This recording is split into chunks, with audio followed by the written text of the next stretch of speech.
November 4th, 2019. Ask you to join us in the Pledge of Allegiance. I pledge allegiance to the flag of the United States of America and to the republic for which it stands, one nation, under God, indivisible, with liberty and justice for all.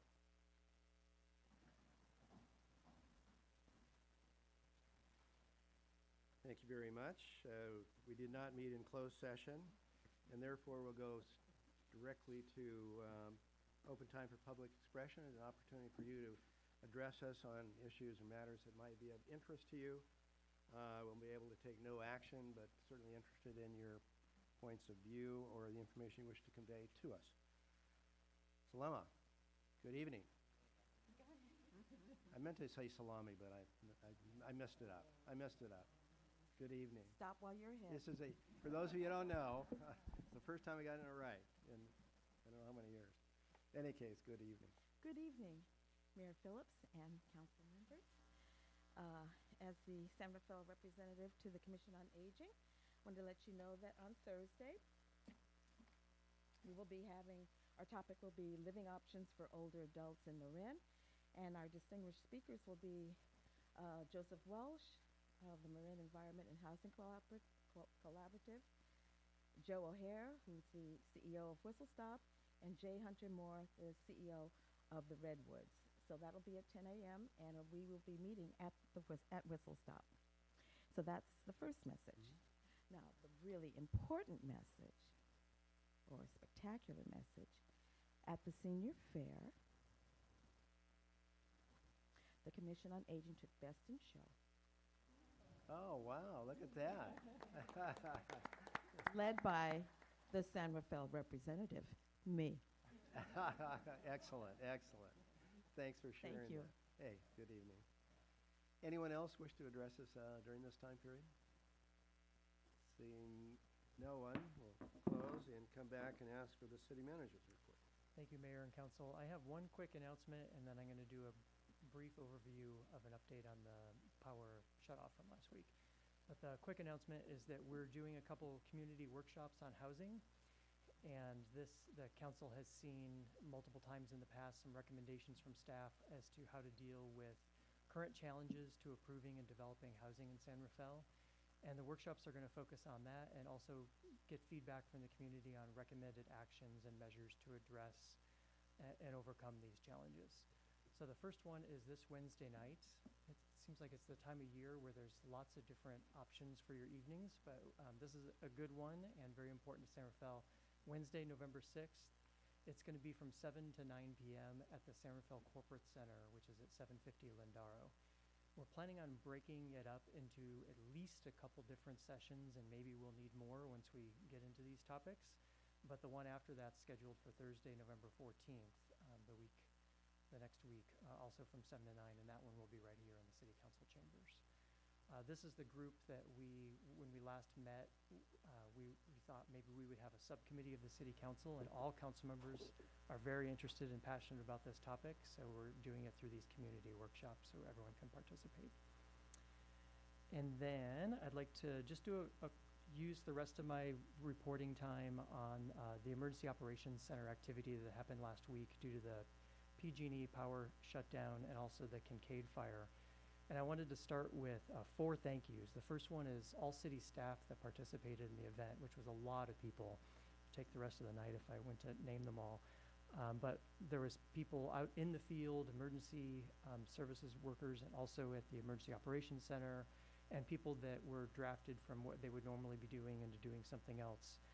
So wanted to definitely thank all the staff that participated. And also the County of Marin, we were co-located with them at the Sheriff's Office. There it is. We were co-located at that building with them, which was fantastic because we got to work directly with the county's Emergency Operations Center at the same time. And also the council, you had to have an emergency meeting that wasn't on your calendar to ratify our emergency declaration. So we appreciate that. And the community, most of all, for coming together. There's so many great stories of hearing people supporting each other and looking after their neighbors and taking care of each other during this time. I put together just a few slides I was going to try to go through really quickly. just to give the community an idea of kind of what this looked like. It is on. I'm going to turn it off. On again. There you go. Okay. Are you forwarding it, Lindsay, or am I now? You did forward it? This does not seem to be working, so so this is just our little space in the Emergency Operations Center. So we had a kind of quadrant that had the various different sections for the Emergency Operations Center, and this was our space. So, this is just another look at that space. You can see how many people we can get crammed in a small area. This is the county's larger space, which is set up for this purpose.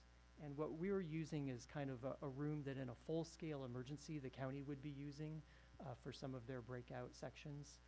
But because it wasn't a full activation, we were able to co-locate with them at the facility. So you could see some of the things like the different screens and updates that you can get and the various county employees. Another view of that same room. Both Christine and I served as EOC director during this time. We were rotating, and it was more or less, or at least it felt like 12 hours on, 12 hours off, and then repeat for the 4 or 5 days of the event. So we both got a chance to share that, which was a great experience for us and preparing for other future events that hopefully won't happen, but we'll be ready for them if they do.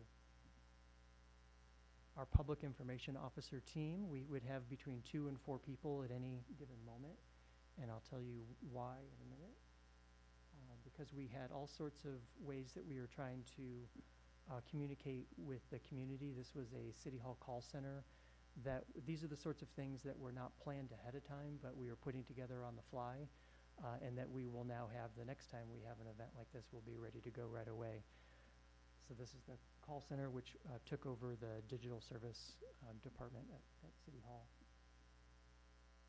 We had information centers as well located around the city. I think we had 6 or 7 at one time, where if you were not getting information via your phone or your TV or anything like that, or the radio, you could come and speak to a person and get information.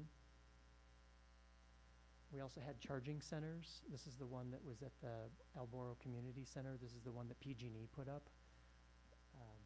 And they also had food and water and delivered in addition to the charging stations. This is one of ours that we set up, which was at the San Rafael Community Center on B Street. It got a little messy, but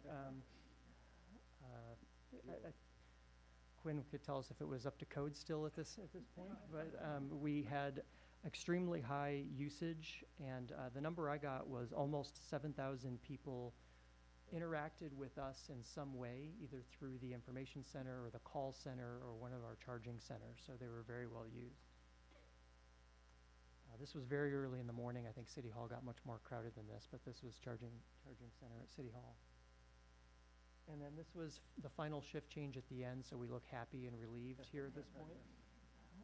But that's as we would rotate from one shift to the next and update the new shift coming in of what's going on. So we were primarily dealing with the power shutoff, but we were also very aware of the fire that was going on and the evacuees that were coming down to the Marin Center, and planning for that, and also trying to be ready in case there was a fire that happened in Marin as well. At the same time, we were trying to put together the staff reports for tonight's city council meeting and do other sorts of normal business. So I just wanted to give that overview a little bit of kind of what it looked like last week. And I think that it was successful in the fact that we had so many touches with people in our community that used the things that we were putting forward. So last thing I wanted to do is just thank Quinn. And whenever I do that, Quinn, she always says, Jim, it's literally my job. And while that's true, she also does it in a very extraordinary way.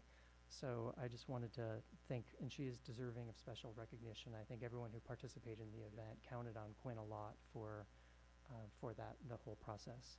So I'm going to turn it over to Quinn for any comments that she wants to make, and also we have a special team here with us tonight that she's going to introduce as well. Thank you. Yeah, I think, thanks, Jim. It is my job. I love my job, so that's a good thing. So I think we have a lot to be proud of, and I would echo all the things from Jim in terms of the way staff stepped up. And I talked to Christine about this, and I think a lot of that does have to do with Together San Rafael and the culture that we have at the city, and staff just constantly being willing to do whatever it takes. And really proud of what I saw, having been through a lot of different activations in a lot of different emergency operations centers, and was really impressed with what our team was able to do. Looking forward, we're certainly really excited about the Public Safety Center and our own Emergency Operations Center, and look forward to your continued support as we work through that. We're also offering some additional preparedness trainings for the community in the coming 6 weeks or so. So the rest of the calendar for 2019 for the 1 hour to get ready class. The next one being tomorrow here in this room at 6:30. So encourage the community to be here. The rest of the class list is at our sroes.org website. And of course, we'll be taking our lessons learned, doing a debrief next week, and just constantly looking at how we can improve and update our guidelines, especially around the PSPS events, because they're unique in the sense that we know they're going to continue to happen in a pretty predictable way in some regards. And so everything we learn from one event, we can improve for the next one, which also will help us given any fire, earthquake, or other situation. And then the last thing, I guess, with the pictures, one thing I want to point out is just the constant collaboration and communication, and certainly hope that the community felt communicated with, and that and yourselves as well. And if there's anything we can do there, constantly looking to improve. So the 1 hour to get ready classes, and then we're really excited, kind of furthering our mission with disaster mitigation, specifically with wildfire, to welcome another AmeriCorps NCCC team. So they're with us tonight, Gold 2.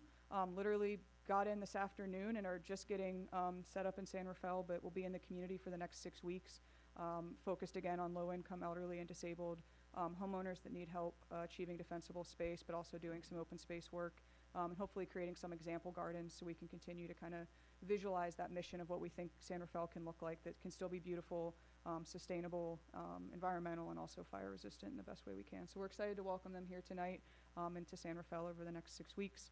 And of course, if anyone in the community is interested in getting that assistance, talk to me. We have forms out back and all that good stuff. So, Well, excellent, and certainly welcome you all. It'd be nice to see you around. And to the two of you, and certainly the many others that participated, I thought you did an excellent job. It seemed like it was a constant stream of information, which was helpful for the community. And I heard a number of good comments. I'm sure you did as well about how we kept everyone informed and moving target. Obviously, you're never really sure, from one moment to the next. But you did an excellent job. I would suggest, as the community would, I'm sure that you did an outstanding job. And having said that, it is a learning experience, and I'm sure that it was valuable in that regard as well, because unfortunately we may very well have to utilize our service in the more immediate. Let's hope not, but it certainly is a possibility. So it's comforting to know that we went through the exercise and did so well, and like I said, perhaps picked up a pointer or two. So thanks to you and everyone that was involved over that rather lengthy period of time without power, and who knows how long it was going to last, and golly gee whiz. So thanks once again for that experience. Thank you. Even though it is your job.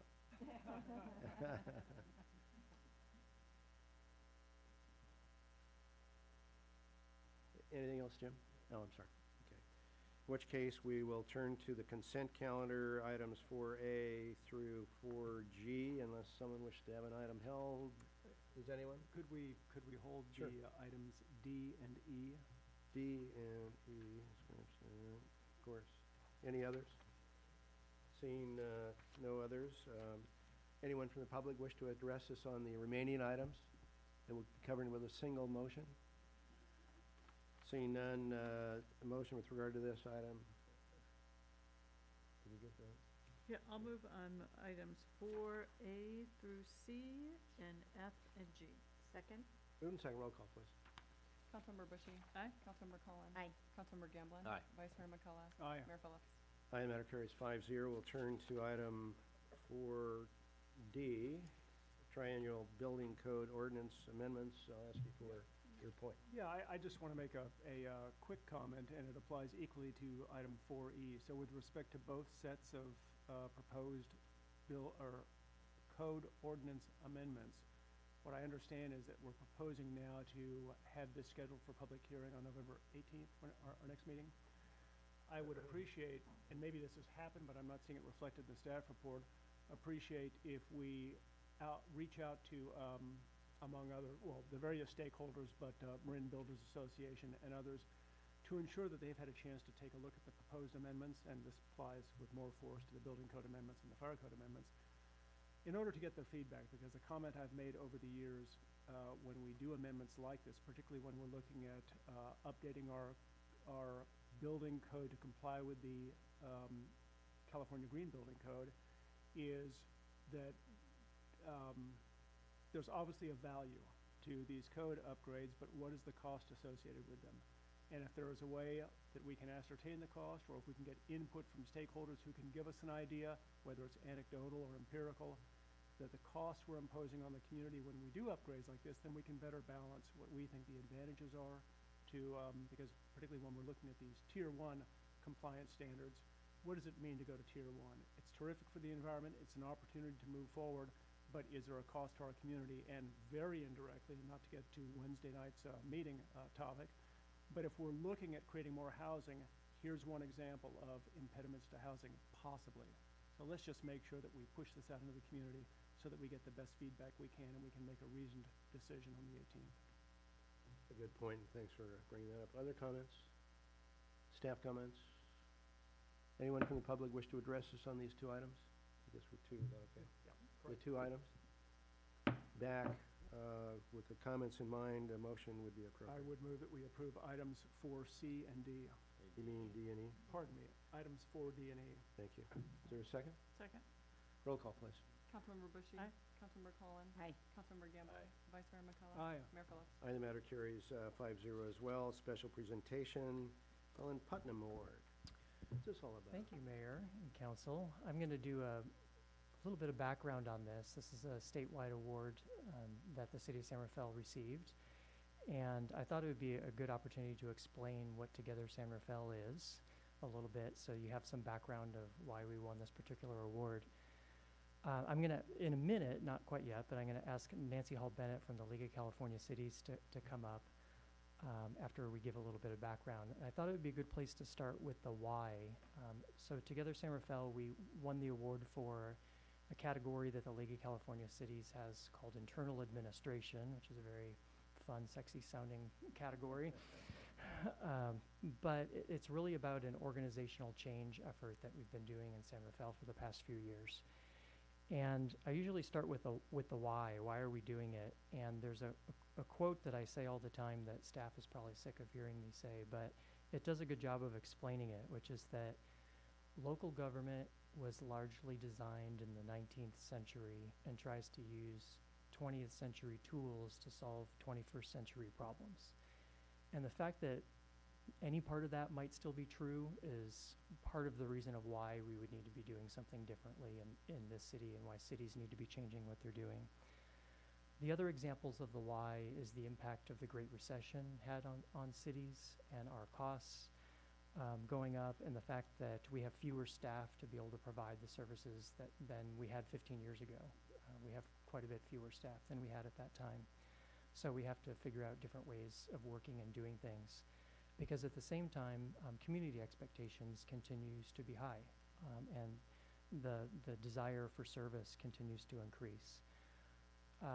Also, people want to interact with us in a different way than they used to. In the past, we could have more meetings and people would come to us, and now people are hoping or expecting to work with us using their mobile device and 24/7 and not having to wait for particular counter hours or something like that to take place. There's a statistic which is 85% of Americans have the same digital expectation of their local government as they do the private sector, which we need to take really seriously, because if they expect to be able to go on Amazon and buy something and have it show up, or buy something online and have it show up right away, and they expect that same level of service from government, then there's a lot we need to do to make that happen.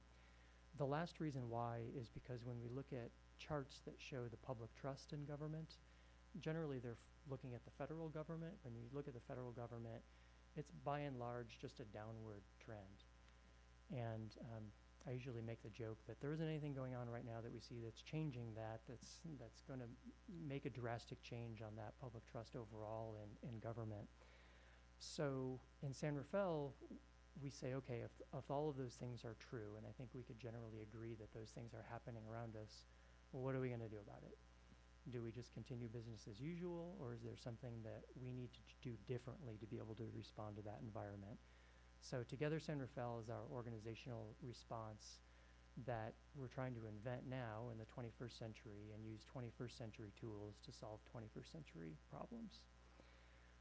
And by winning the award, I can't say that we've achieved that. I think that we've asserted that as our goal and that we're going to be working towards that for a long time, but we're trying to make that as the background of all the decision making that we make as staff and as we think about how we design services and center it on what the community needs are. We're trying to have that as our goal. So I think we won the award based on some accomplishments to date, but also based on our significant aspirations of what's to come. So I see Vin was running around. There is a brief video from the award ceremony. This is 1 minute and 15 seconds, so if you blink, you're going to miss it. But this is the actual video that was shown at the ceremony. San Rafael has empowered and united San Rafael staff since its inception in 2015, transforming government from the inside out. The cross-departmental effort manifests as a culture in which staff are encouraged to prioritize the how and why, not just the what. Find something to say yes to, focus on innovation and creativity, leverage technology, design around community needs, accept failure to learn from mistakes, and open data. Together San Rafael is about bridging the community and the employee experience, recognizing that often we share the same pain points, and that if we design our processes and our programs for people, we can have a real impact on outcomes. So that's a little bit more about what Together San Rafael is and what was played at the League of California Cities annual conference. I sent out an email to a pretty large group of people and asked for a few volunteers to try to put Together San Rafael in their own words. So this is an example of me taking a risk because I don't know what they're going to say, but I've asked a few people to come up and I can take one of these two seats. Allie's the first person. Allie's Judici is a senior planner in our community development department. So again, I was put out a call and just said, people have a hard time understanding what Together San Rafael is. If you put this in your own words of how it's impacted you. So turn it over to Allie. Thank you. There's a number of things that I got out of the Together San Rafael Learning Labs. The Learning Labs for me, it was basically a group of people, a group of employees coming together, working on a challenge that we all felt was a pain point for us and other employees, and trying to come up with a solution to that problem. And as Jim was saying, 21st century solution. So I had the pleasure of working with Margaret Stawawe from Library and Rec, and Sam Garanzini from Police, and Crystal Kobala from Parking Services. And I was really excited to learn about these three employees. I'd never met them before. And I don't know that I would have met them so soon in my career here with San Rafael. And so that for me was a huge benefit. So we came together, we had our common solution, our common pain point was performance evaluations. And I remember coming together in this learning lab for the first time and then leaving and being at my desk and saying, oh my gosh, we all have a different opinion of what this challenge is and a different idea of what the solution might be. And I was like, this is never gonna work. And then it did. We started learning about each other and learning about each other's talents and strengths and learning how to support each other, our work challenges, our personal lives, and at the end we came up with solutions and friendships, and it was a really great experience. And that's not it. The thing that we all came out of it as well was that we felt supported. We felt supported by our directors and by our city management, and that we had permission to go ahead and branch out and reach out to other employees on special projects that really helped us improve just delivery of service, delivery of public service. So I could go on forever, but Jim has given me a limited amount of time. So yeah, that's, Great, thank you. Thank you. Todd Behringer is a sergeant in our police department, and I think when we talk about organizational development, sometimes departments feel like, well, this doesn't quite apply to us in some ways, so I think it's really great that Todd responded to my email and volunteered to come speak to you tonight to show that it really does relate to all departments. Thanks, Todd. Thank you. Mayor, council members, good evening. I'm Todd Behringer. I'm a sergeant with the police department. Nearly 3 years ago, I'm happy to report back that our program with Together Santa Fe has worked. We're still rolling out the program with illegal dumping. We're still actively doing it and going strong. I want to thank the mayor and city council members, also city manager Jim Schutz and Christina Lilovich, because your courageous leadership and openness to bring the various departments and the community together has helped us tackle some of the most important issues facing government. I've spoken with other Together Santa Fe team members, and one of the biggest takeaways from our experience was the relationships that was formed.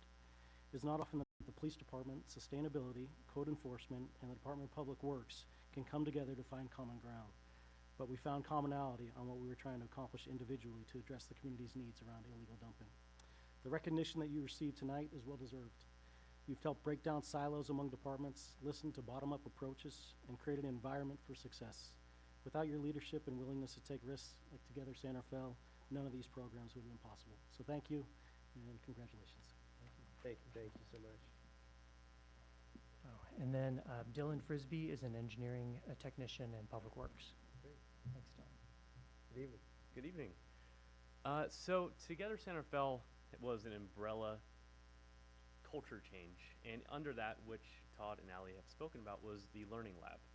And the Learning Lab was an employee-driven project. It was like a school project. You were given an assignment that other employees, who some you have never met before, said that these issues are plaguing their department, and they just don't have a good solution for them.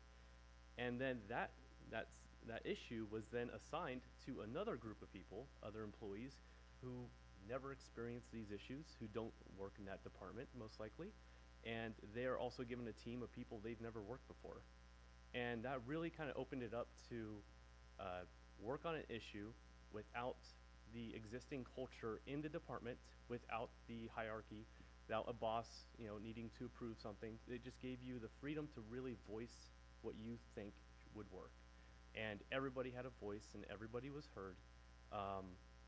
And it was that experience that working on issues that I'm never going to see the benefits of, and the city as a whole, also working on issues for me, it was just it just showed that everybody really cared, because they weren't doing it for them. They weren't doing it to fix their department. They were doing it to fix somebody else's department.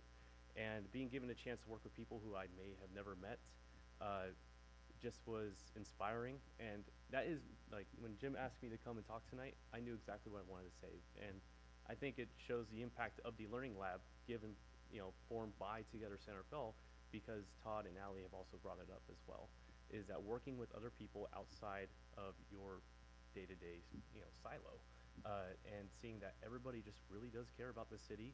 There's lots of talent, and we're all just trying to do the best we can, and we do care about each other as city staff. Thank you. Thanks so much. So thank you for the three of you for volunteering and being willing to speak. I think you can get a better idea of what Together Santa Fe is just by listening to people talk about their own experience. And it also describes the difficulty of saying who won this award. I didn't win this award, and it's really everyone who's been working on this effort that won the award. I did want to, though, give main kudos to the mayor and council, because the fact that you set the tone and allow us to do something like this, you created an environment where it's okay for us to take risks and try new things, and in a lot of cities it's not okay. A lot of cities, from the city manager on down, or could be fearful of losing their jobs if they try something new and it doesn't work out. And you're saying that no, that's one of the things that your expectations are for staff. You want us to see us continue to transform and develop the organization. So I really appreciate that and would like to ask Nancy Hall Bennett to present the award.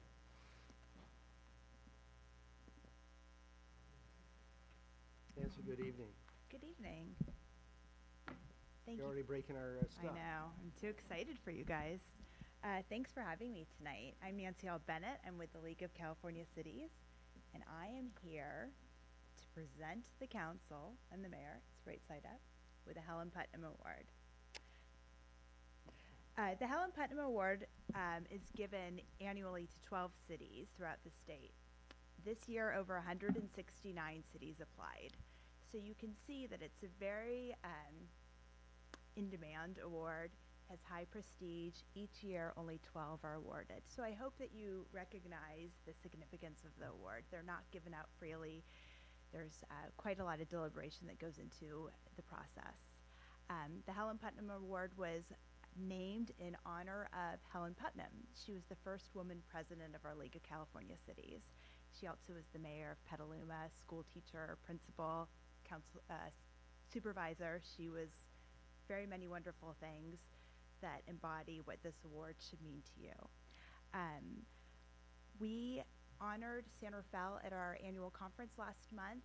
City Manager Schutz came and accepted the award. We had over 2,000 people there, and there was a booth there, and many people up and down the state benefited from you sharing your good work here. So not only are you sharing it tonight, but this will appear also in our Western Cities magazine. The exposure and the best practices that you will share now will go beyond your city. So we're grateful for that, that you're looking outside of even your walls here in the chambers. As a resident, you all know I live here in San Rafael. I wanted to let you know that I'm proud too, and I'm grateful for the work you do. I'm congratulating the city staff for your commitment to innovation, really to you, Jim. And to the mayor and to the council. Congratulations for fostering that. Jim said it and I had it in my notes. You let them do this. It's not easy sometimes, but you have such great staff. And I felt it personally, professionally, everything from the library to public works to issues on my street. Everything always seems to get worked out. Even when the city changed the street lights and they were too bright. That seemed to get worked out too. That was traumatic for a little while. Anyway, the recognition is very much deserved, and I hope that you appreciate it, display it proudly, and I hope you all share the joy of this prestigious award. You mind if we all come down and so you can I'd love give to it to us? Okay.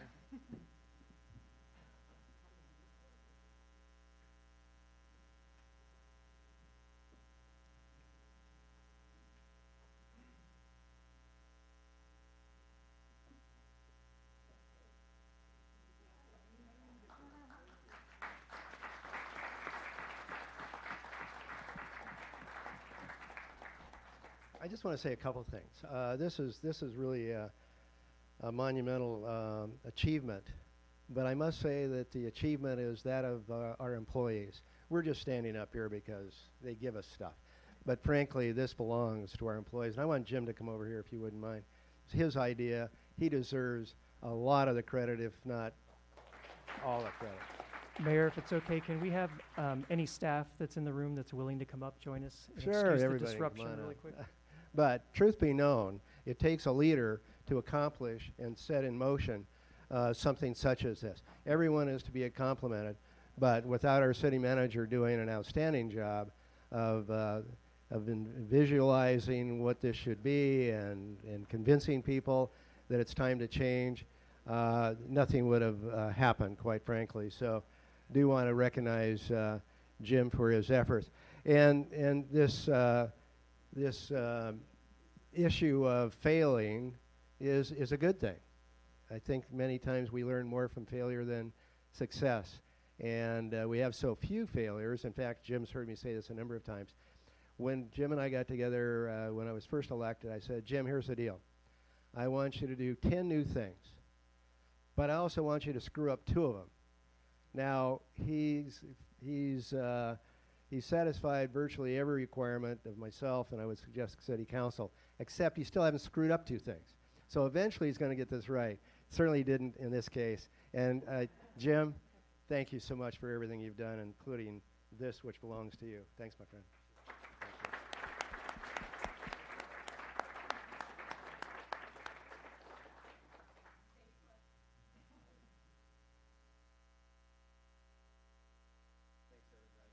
Good job. Good job. Good job.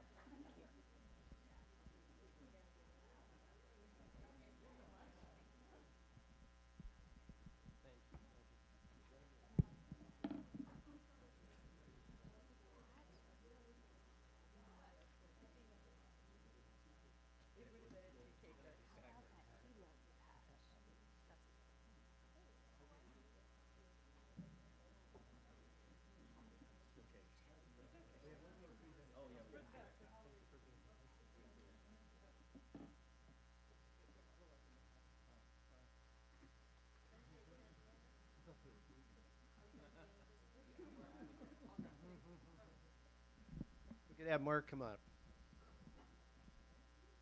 Good evening, good evening. Special presentation, proclamation.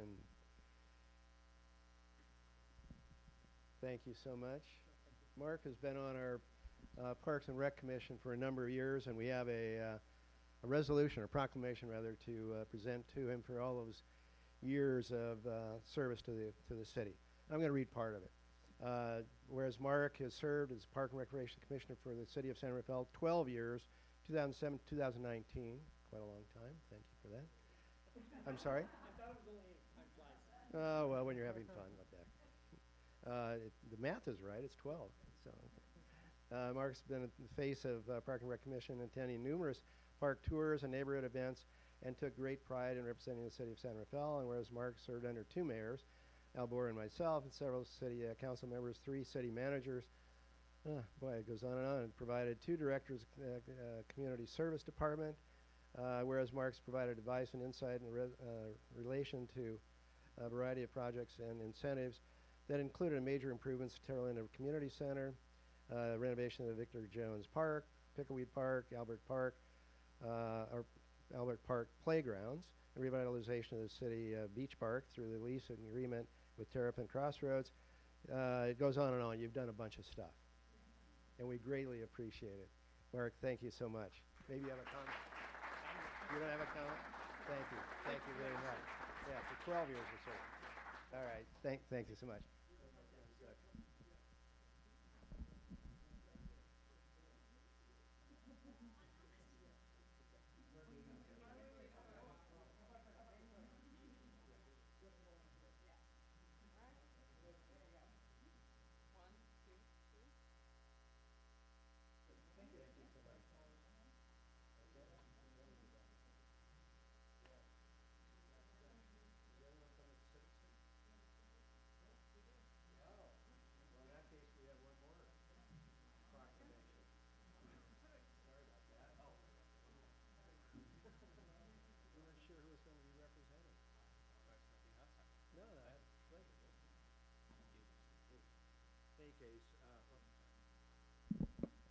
We have a proclamation regarding the San Rafael Pacifics. Has been a baseball club with Boughton family to run the downtown San Rafael, attracting spectators for all over Marin County and beyond for 44 days of baseball over 3 summer months. And the World Series was quite a series, huh? For the Nationals, it was quite a series. I lost $20, but what are you going to do? San Rafael Pacifics Baseball established Pacifics lending hand to bring sports and education to underserved youth, and the players' support of our community, making presentations to our local schools, libraries, community events, and fundraisers. And this year's fun promotional events, and there are a bunch of them. That's one thing that's special about the Pacific. It goes on and on, guide dogs and fan appreciation, etc. And Sunday, September 1st, 2019, San Rafael Pacifics won back-to-back titles in Game 3 of versus Sonoma Stompers, finishing the 2019 season 38-6. That's a lot of games, and that's a good record. That's a very good record. Therefore, Gary Phelps, Mayor of Santa Fe, proclaims sincere appreciation to Santa Fe Pacifics and congratulates them on their championship winning season. And welcome to the White House, by the way. Okay. Thanks. You want to say something? Thank you, Mayor Phillips and esteemed council members and City of San Rafael. We really appreciate you supporting us. I know not all of you have been there, but it's meant a lot to be in the city in San Rafael. Thank you very much. Thank you.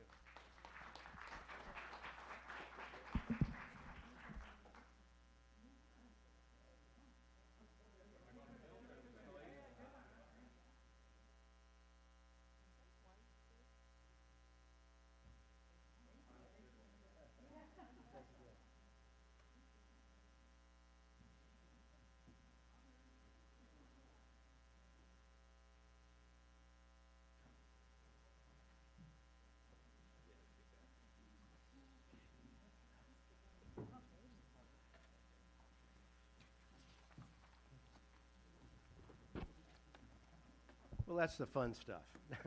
Now we have to go to work. There's a public hearing on short-term rental ordinance, policy resolution, of which there are two parts. Gentlemen, why don't you introduce this to us? All right.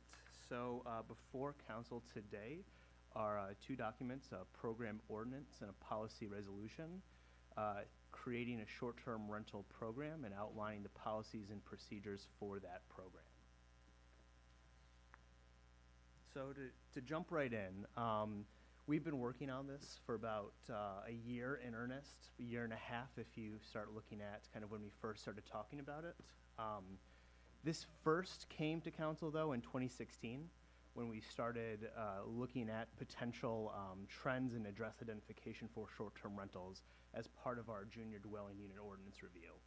In 2018, we provided a report to council on housing issues, and this was one of the follow-up items. Since February 19th, when we first brought an informational report on short-term rentals, we've conducted community surveys, stakeholder interviews, community meetings, and most recently in August 5th, a presentation to council with a draft ordinance. As part of that August 5th City Council meeting, staff was directed to return with an ordinance for City Council consideration that creates a short-term rental program with the minimal and moderate enforcement recommendations that were presented by staff at that time. In addition, City Council also directed staff to consider the following additional elements that included potential regulations for short-term rentals on properties with shared driveways, regulations allowing travel trailers under certain specific conditions, like those that were presented in the staff report, regulations aimed at restricting party houses, and then finally program guidelines outlining a three-strike system or other system to address problem locations would lose their ability to act as a short-term rental. So today we're here with some of those follow-up items, the first one being the shared driveways. So as part of the time from August 5th to now, part of the staff review was looking at all of our short-term rentals and trying to identify those properties with shared vehicle access. We identified about 41 properties, and we categorized them into two main types. The first type would be a shared entrance. So as it was described in the staff report, what we mean by shared vehicle access is that if properties use the same common way to access their properties, a shared entrance type was really limited to properties where they may not necessarily share a maneuvering area but shared that access. We then separated out to properties that had shared vehicle maneuvering areas. So this included properties with shared driveway and parking area, but also multifamily parking lots, condos, apartment buildings. They all share an area where they maneuver in the parking. Again, we only identified 41 out of the 270 active rentals in San Rafael as having shared vehicle access, and 29 of those were in that multifamily property.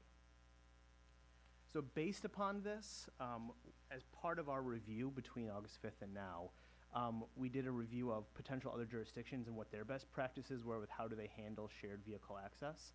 We found no other jurisdictions that had specific regulations focused on shared vehicle access.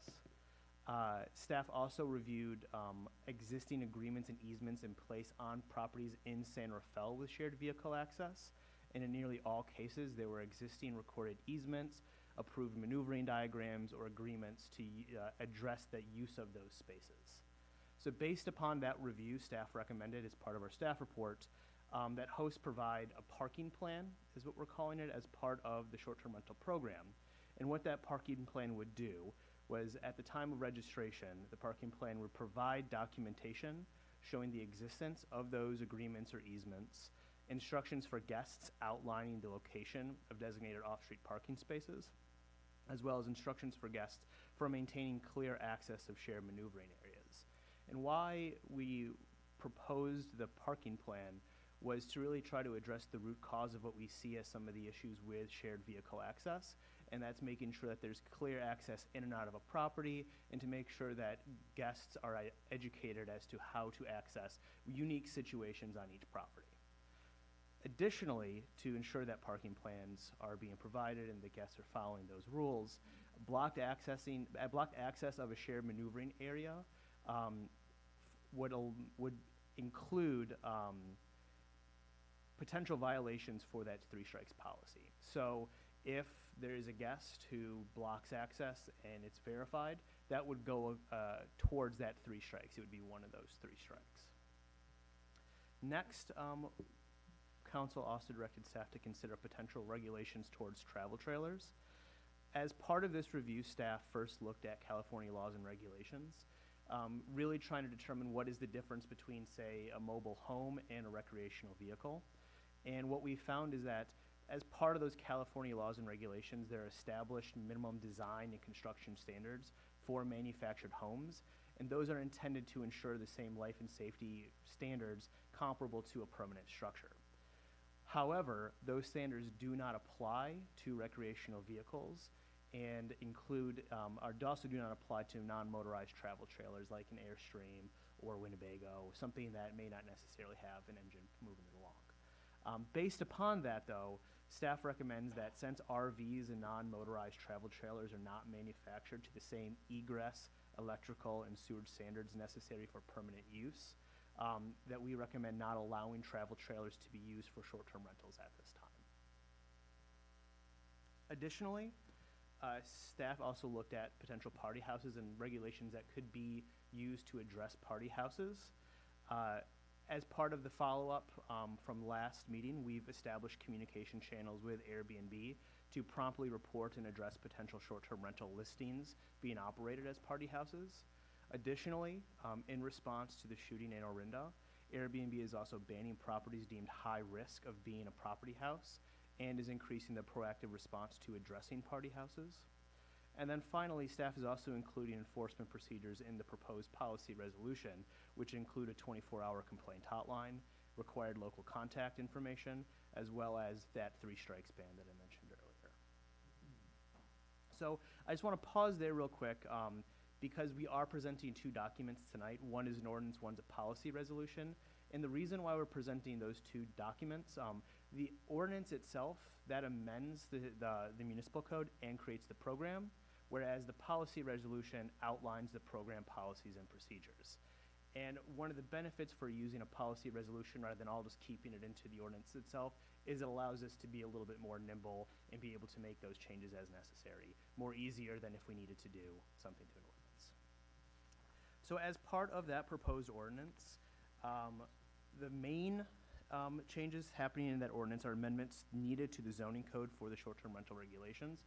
So that includes adding definitions for short-term rentals, removing multiple guest rooms as part of the definition for hotel, and then amending the definition of home occupation to explicitly not apply to short-term rentals.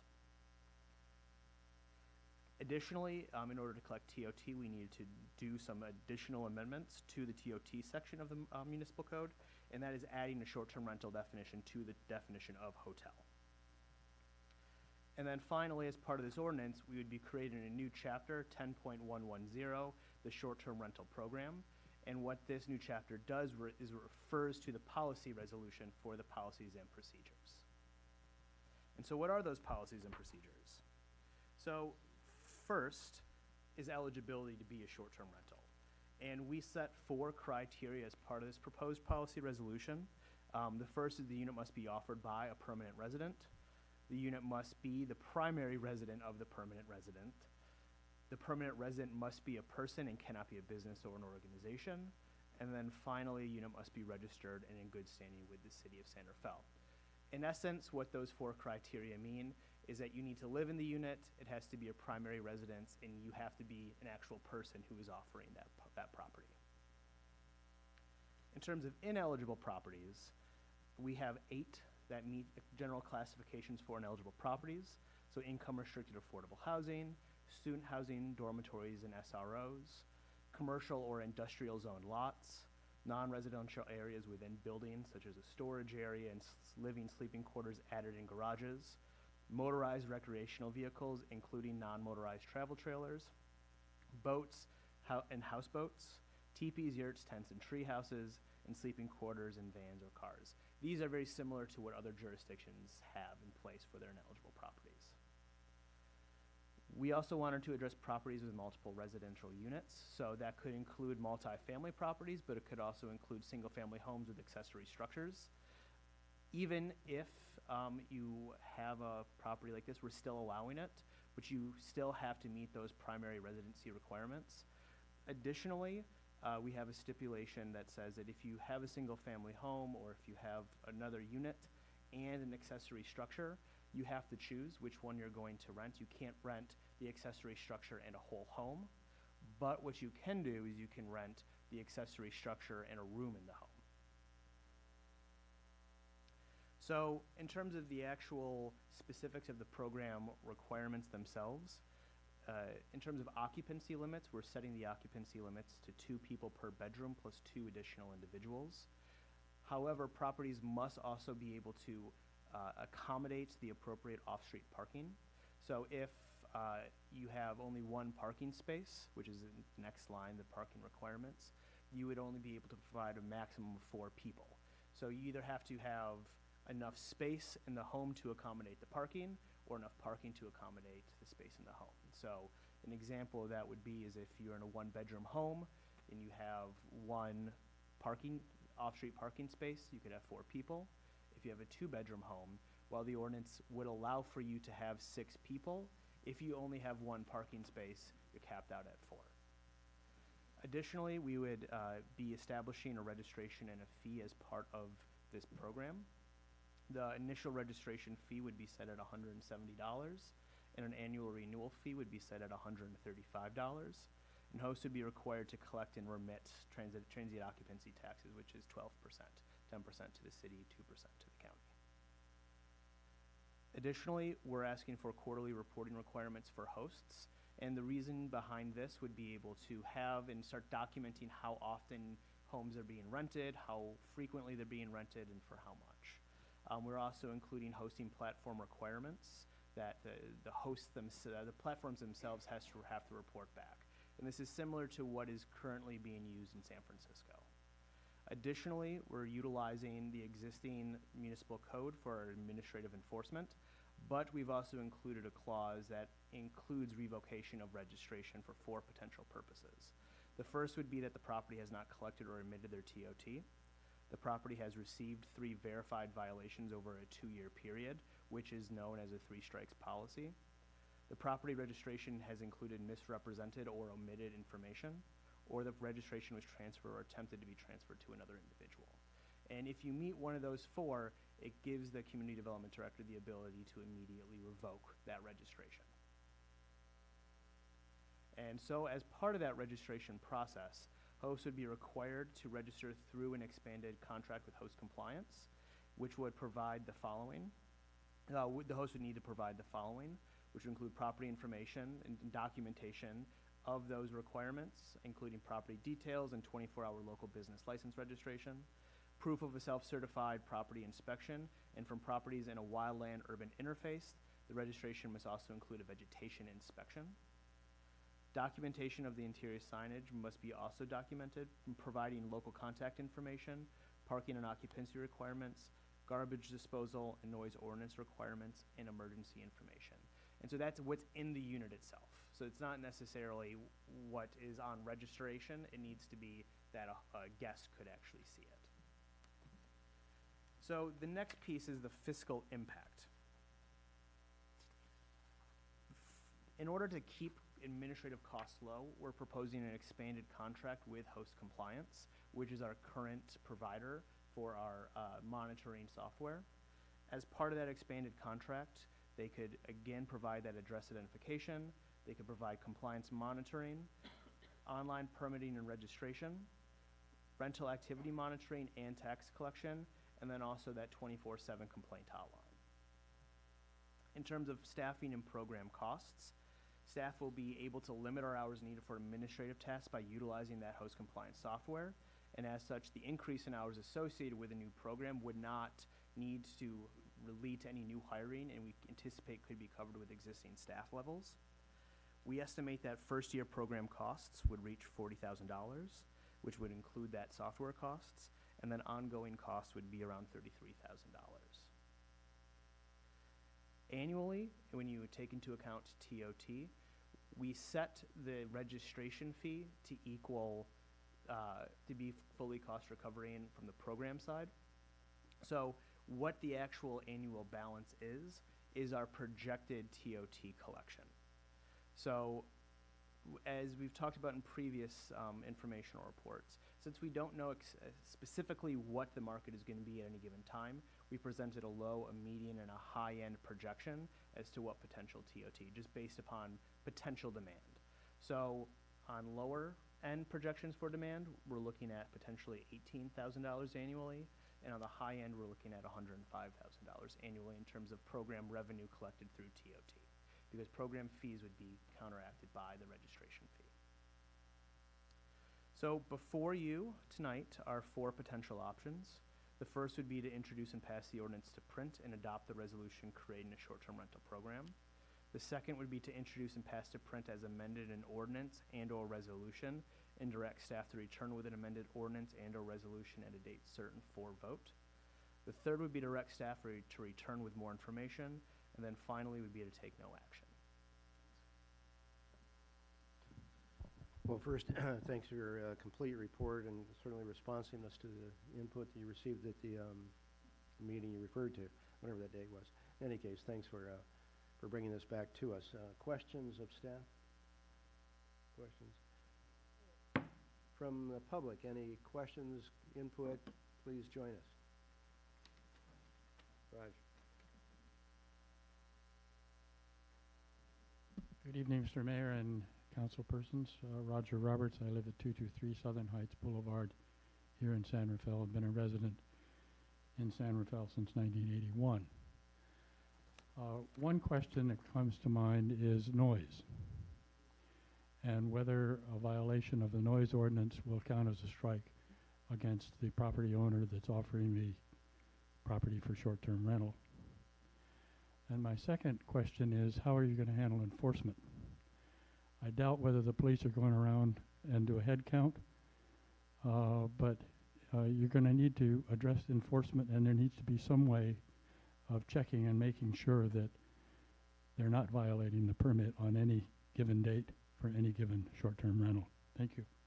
Good questions. What we'll do is accumulate the questions and ask the staff to respond to them. So any other comments, points? Anyone? Yes, sir. Oh.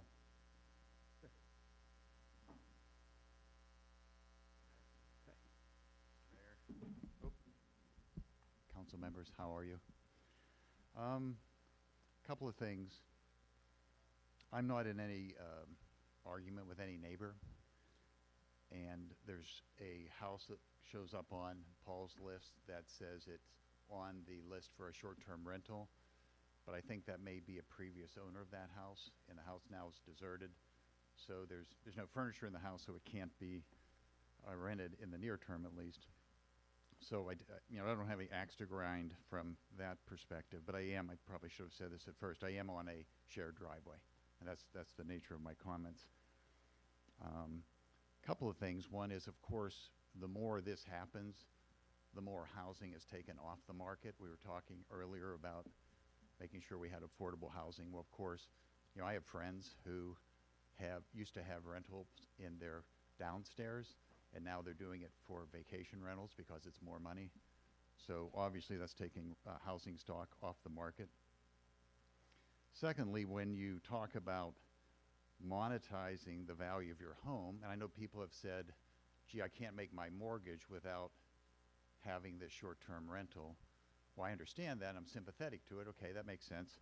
But on the other hand, the more we actually do that, the higher the price of all housing becomes, because that's the argument now. It may be a lot of money, but on the other hand, you can make money if you rent the thing out. So that drives up the price of housing. Specifically to share driveways, that is a real concern. When you're on a shared driveway, what your neighbors do really impact you a lot more. Now, I don't have any problems with any of my neighbors now. I'm just concerned about what might happen in the future.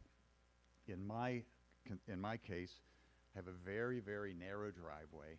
It's right on the edge of a steep hill. It's fragile. I worry about deterioration. I worry about erosion. I'll just be a second. Yeah, that's good. I've had, been sitting in my house and hear a big slam, and I go out and someone's backed into the wall. They backed in. I actually have a bent railing. I have the fence hit. I've had the trees trimmed for me. There's been a number of things that have happened, and this is without a short-term rental. This is just the nature of the driveway. And we talk about maneuvering area. There isn't a whole lot of that. And so I worry about this process getting started, and then it becomes the onus on the homeowner to go back and say, but wait, this, that, and the other things, kind of like Roger's point about how do you police this stuff?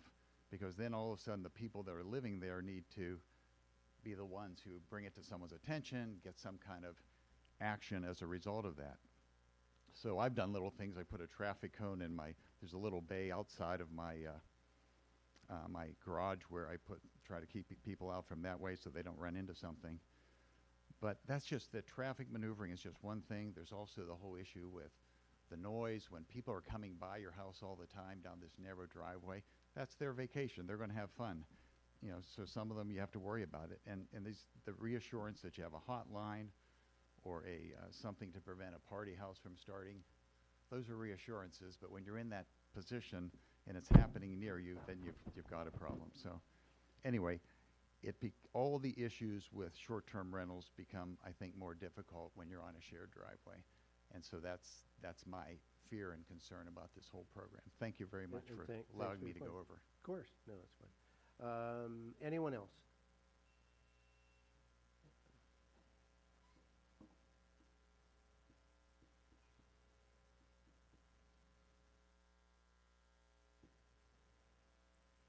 If you could introduce yourself, please. After you reach up to the mic. There you go. Hi, my name is Linda Camella Kruger, and I live on a shared driveway. I've been here before. I don't know what more I can do to plead my case against short-term rentals with private homes that are on shared driveways, or regulating the number of nights that rentals can happen. Once again, neighborhoods are for neighbors, not strangers coming up and down the small, windy roads we have, not familiar with their surroundings, and disrupting our privacy. Yes, there are places where short-term rentals make sense, but not in the grand scale that they are taking over now. Consider the Orinda Halloween rental where 5 people were murdered. Unusual, but it has happened. Where is our safety in our private neighborhoods? Please ban short-term rentals on shared driveways and consider regulating the number of nights that can be used. Also, the short-term rentals are taking over the accessory dwelling units, granny units, so these rentals are not available to help the long-term housing rental needs. Maybe you need to further review all these situations and subjects. Thank you so much for listening. Bye. Thanks, Linda. Anyone else?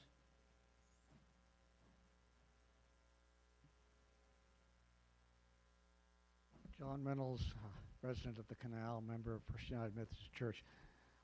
These kind of statements people have made makes me concerned about how does it impact affordable housing. We need an accessory dwelling units. We need to really take that seriously. We have a problem with providing affordable housing, and we need to make sure we have enough spaces to do that with accessory dwelling units and so on and so forth. So that needs to be factored in very strongly. We're very strong for affordable housing. Thank you. Thanks, John.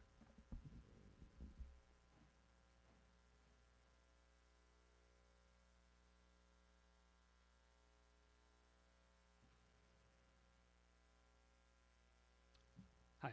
Good evening. My name is Bob McAllister, and I apologize if I'm not too prepared in this. This is kind of a new issue to me. I know you sent out a questionnaire some time ago, and there's questions about this. And at the time, I felt that it seemed like an okay idea. You know, it'd be nice to be able to go away and maybe rent our house, rent out a bedroom to some kid traveling from Europe or something like that for a few nights. And I know when I filled it out, it seemed like a good idea. The reality of this, though, is it seems to be getting really ugly. And the quality of life in the city is getting so awful. I mean, it's new stop signs every week. It takes you 20 minutes, what used to be a 4-minute drive.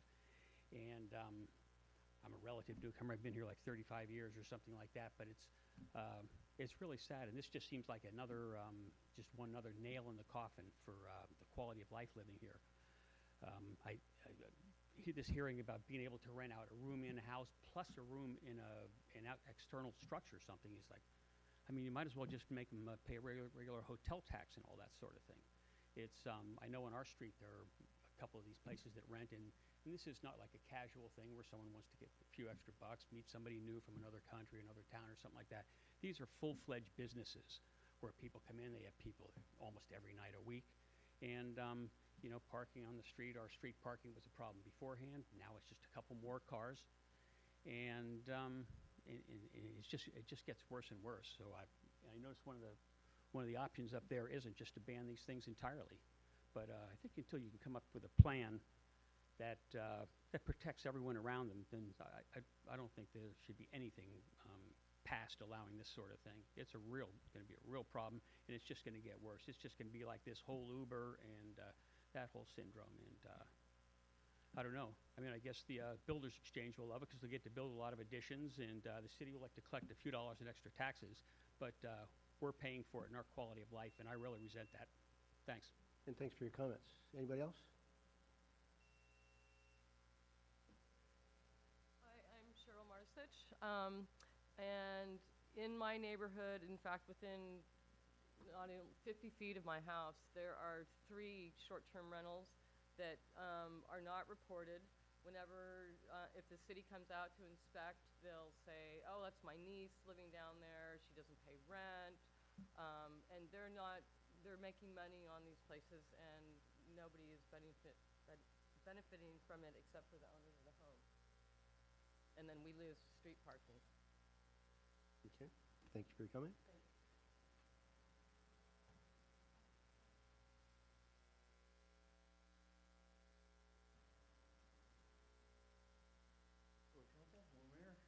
Good evening. My name is Ravon Moisey. I live on Margarita and near Dominican. I am on a shared driveway with 2 other homes. Both of those homes are short-term rentals, one without the resident being a primary residence there. Person does not live there. She bought the house, I'm only guessing, with the sole intent of renting it out as a short-term rental. Another one of my 4 closest neighbors is also an Airbnb, and they do not live there either. So I'm sure that's going to do something to the housing market. I would think only drive it up. I mean, that's in a very limited space. 2 houses where it's someone's just investment property and they're making money on the short-term rental. Second of all, it's definitely a quality of life issue for us. We enjoyed our sanctuary. It's been great. I know I have neighbors and I have to put up with things. The people that come to the house are not my neighbors. They're just like anyone else on a trip. They're going to have fun. And I'm really concerned about the enforcement. If someone could tell me how the enforcement would work, I might be better off. I don't care to make a ton of regulations, but to inhibit what people need to do to make their money. But the enforcement, it's crazy. I mean, just the way it is now, we have to be vigilant, ask people to move their cars. They've blocked us in. I've had to go knock on the door at 6:30 in the morning. That's happened many times. There's small buses that go up and down the driveway. It's definitely one lane. all sorts of issues for my kids going on the driveway. And we have other issues where we know it's a detriment to our life when we have to be enforcers, and I don't know how else that's going to happen. We can't expect anyone else to do that except for us, other than so I would at least hope that you could prevent short-term rental on shared driveways. Thank you. Thank you. Anybody else?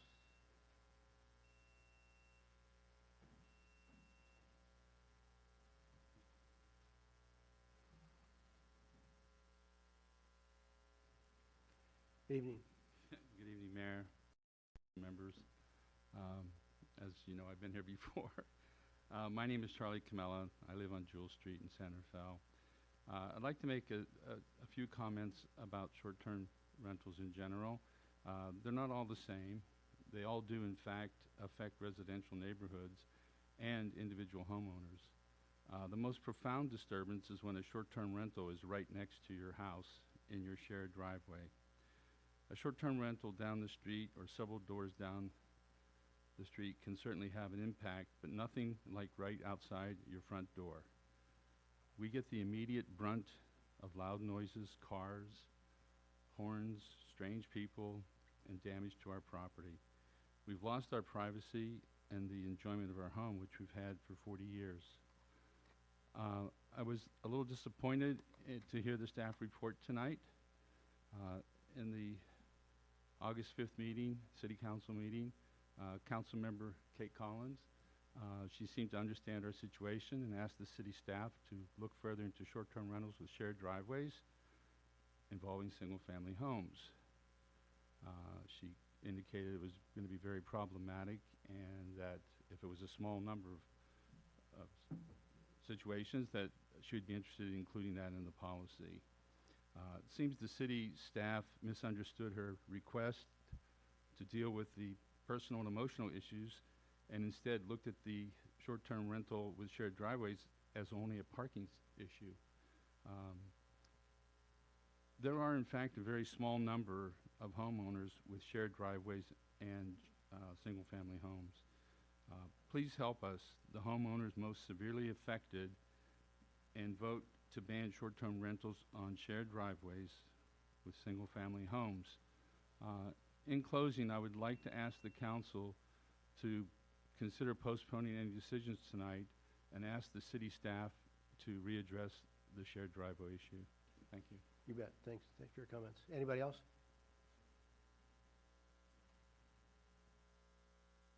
Don't hesitate coming up, folks. Evening. Excuse me.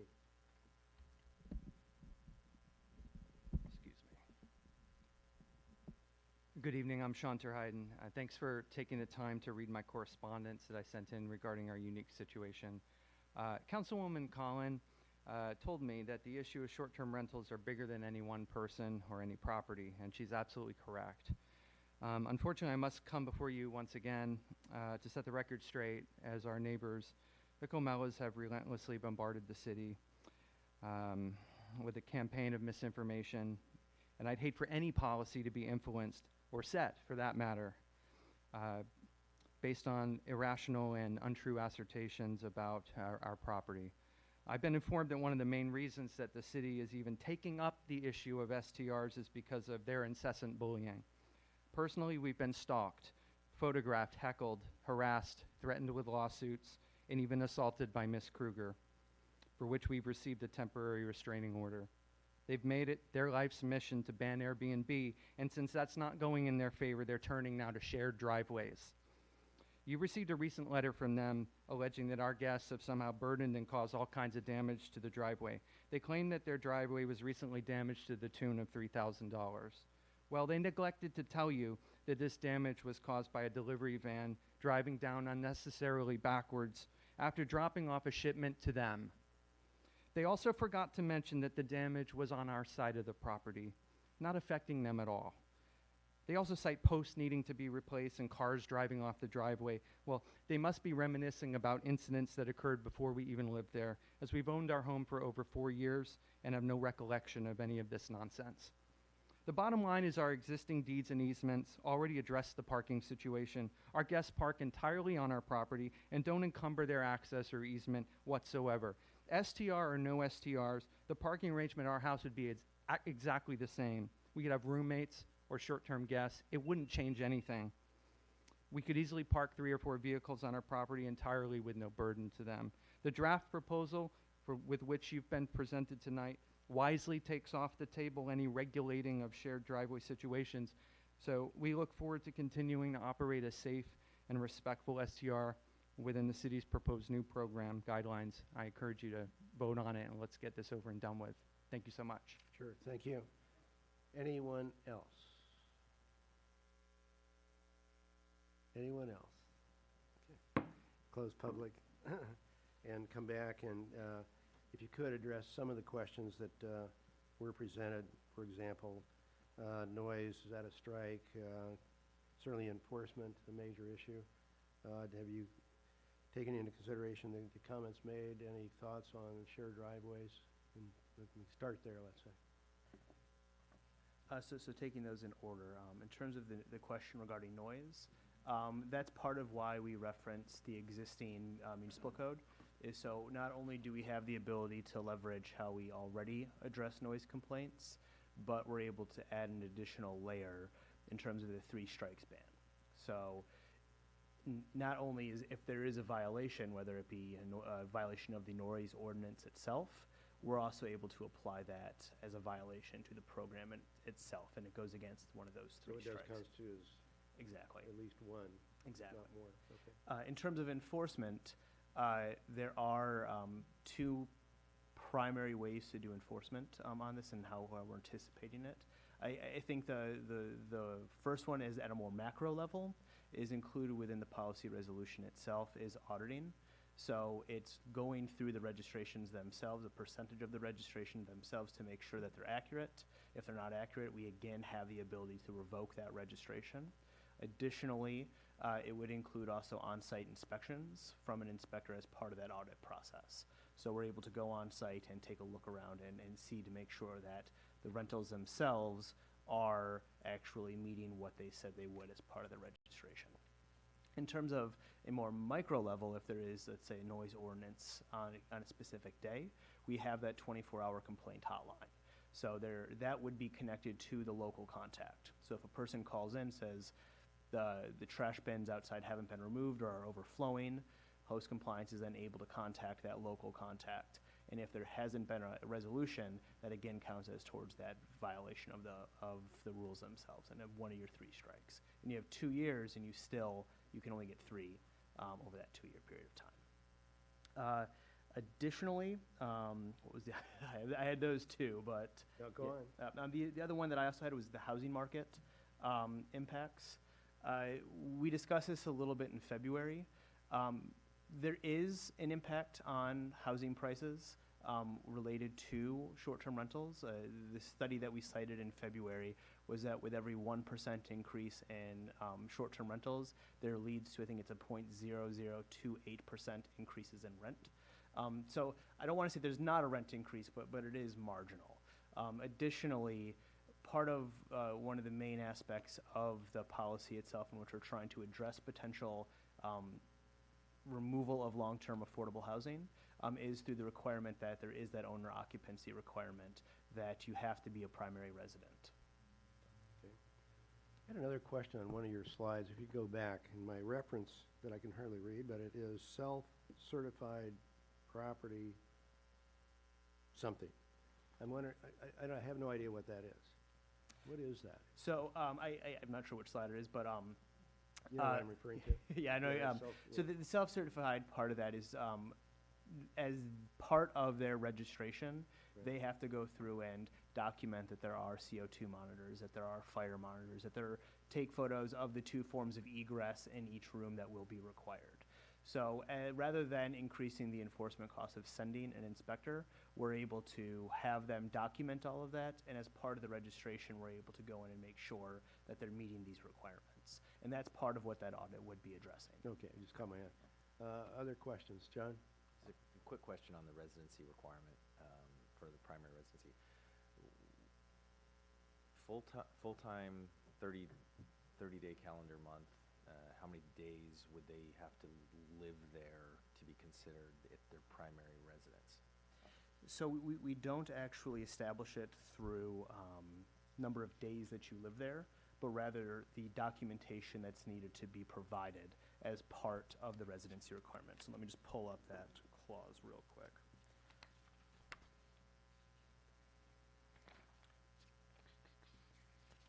So as I look for it, part of that documentation is voter registration, driver's license, homeowner tax exemption, utility bill.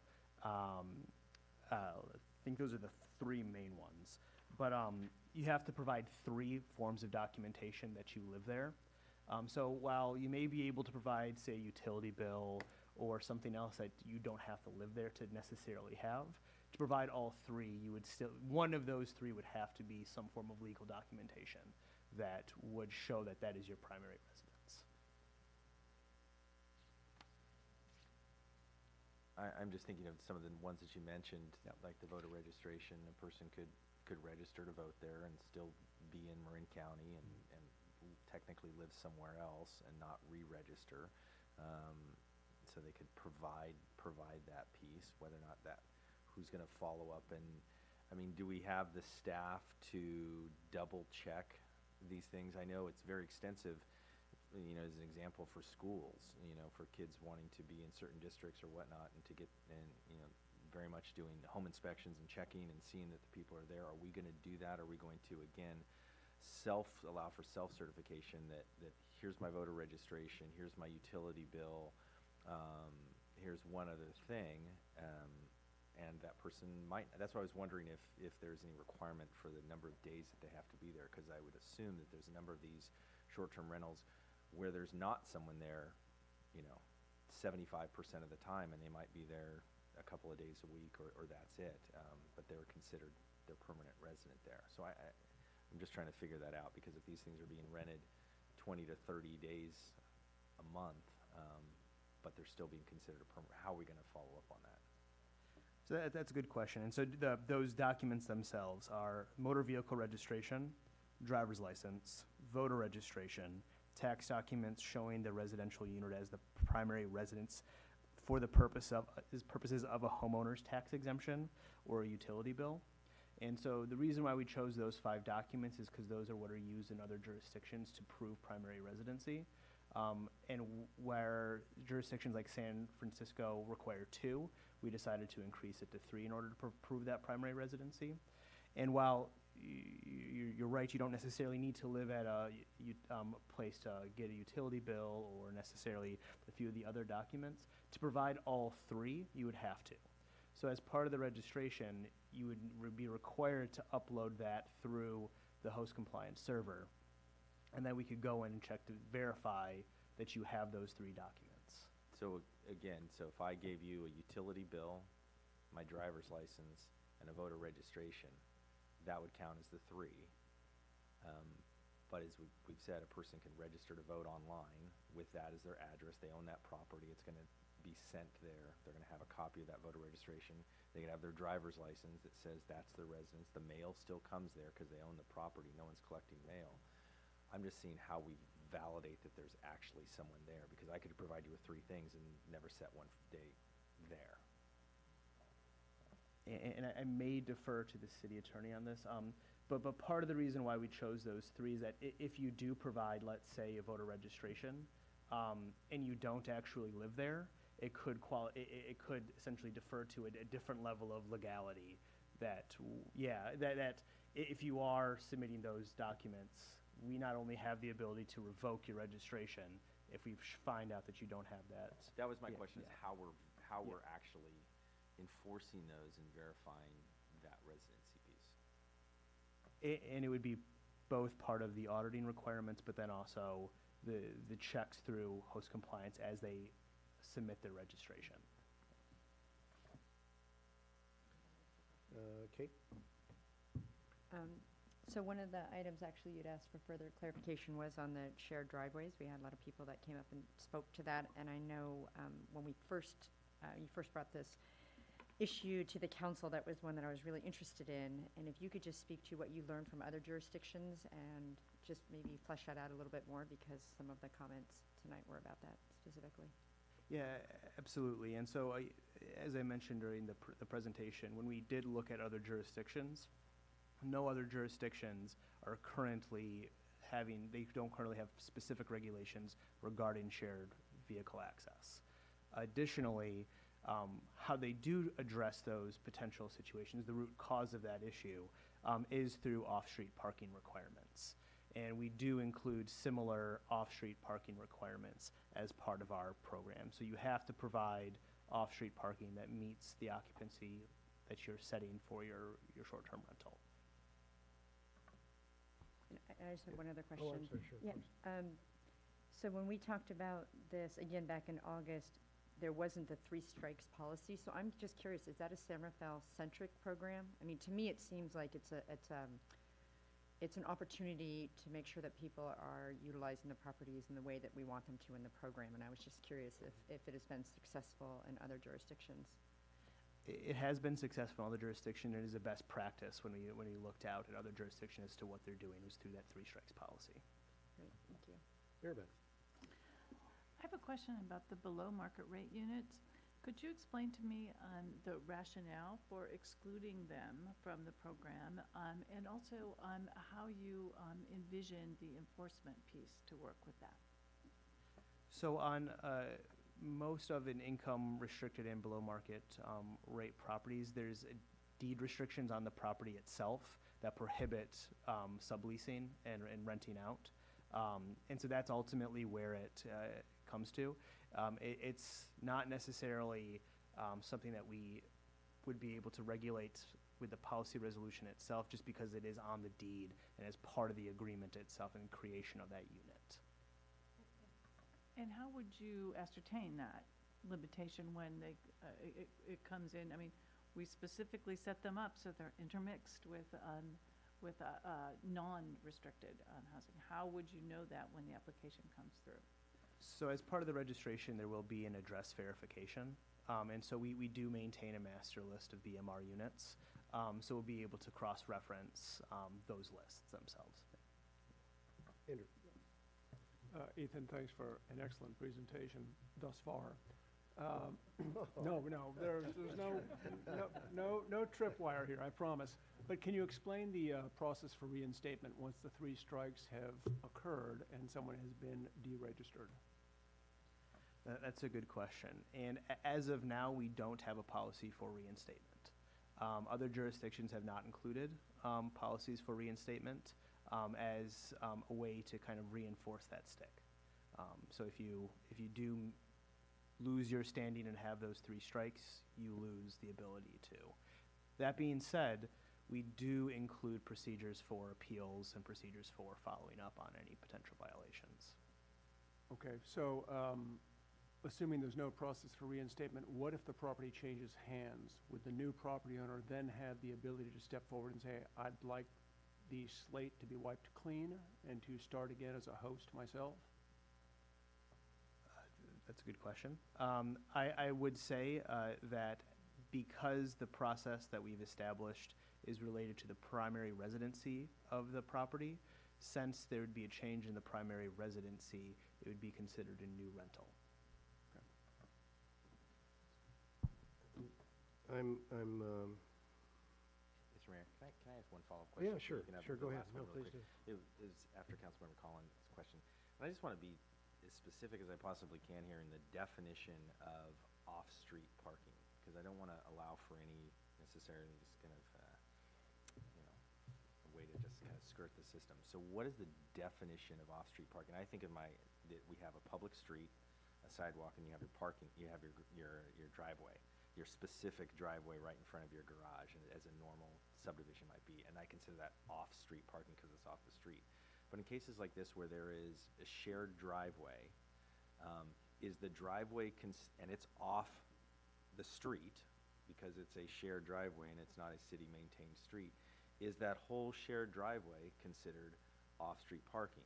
Example being a house that's on 3 houses on a shared driveway. They might have their own little pull into your garage to two spot driveway as well, but that shared driveway is long enough to accommodate 7 cars parked along this little side of the street. Like one of the gentlemen said, you know, people backing up into it and off a steep edge.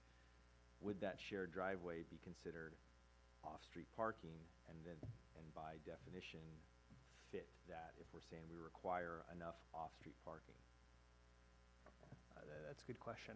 I would part defer to Paul in some of it, but also part of how we defined it is referring back to the zoning code, because there are requirements within the zoning code to provide, as part of the development of a property itself, a minimum number of off-street parking spaces.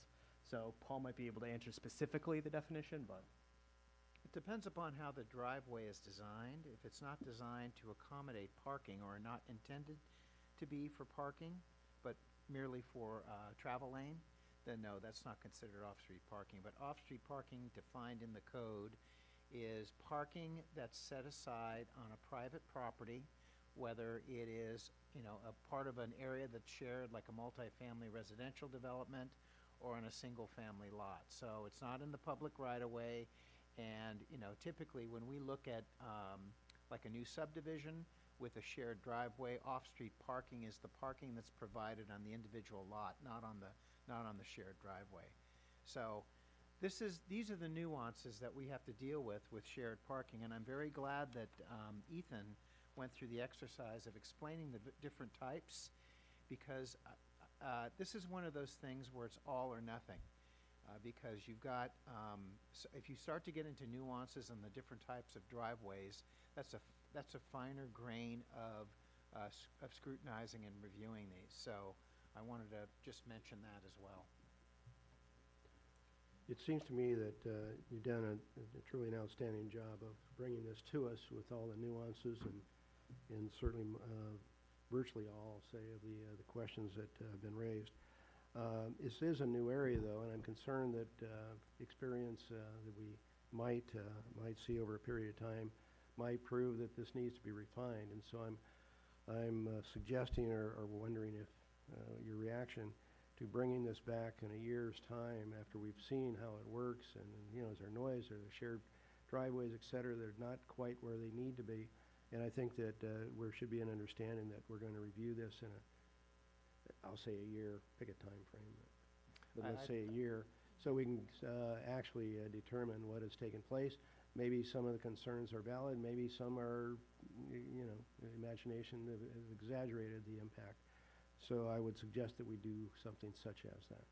That is a very good recommendation. We did the same thing when we retooled the residential resale inspection program, which was set up in a similar way, where we had basically a very basic ordinance and then a separate policy resolution, and by bringing it back, it allows us to make adjustments on what we've learned. We did the same thing with the massage ordinance, so right. Absolutely.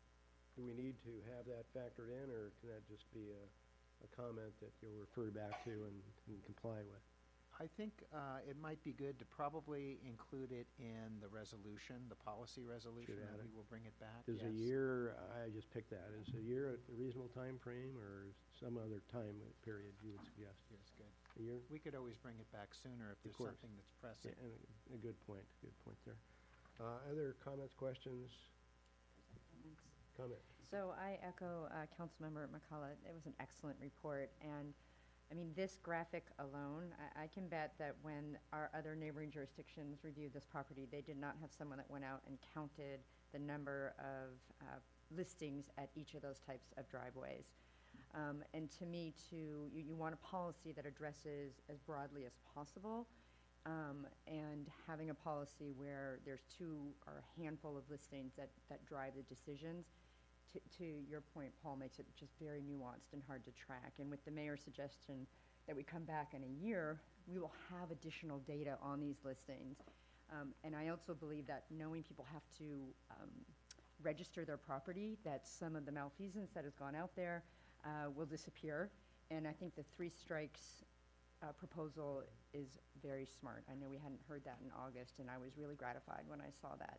That is a very big, strong tool that will make sure that as communities have short-term rentals brought into their neighborhood, that it's done in a way where the person who owns the property has the ability to monetize their property, because that's what we're talking about, that's what short-term rentals are, but balancing out the neighborhood concerns. I think all of us hear that, we hear that loud and clear. So I'm convinced and would be happy to make a motion with the addition of reviewing the resolution in a year. Now, we So have two components. Do I do it separate? Yes, please. Okay.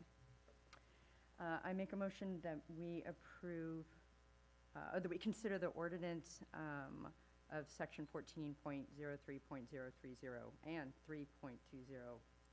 A lot of numbers. Jeez.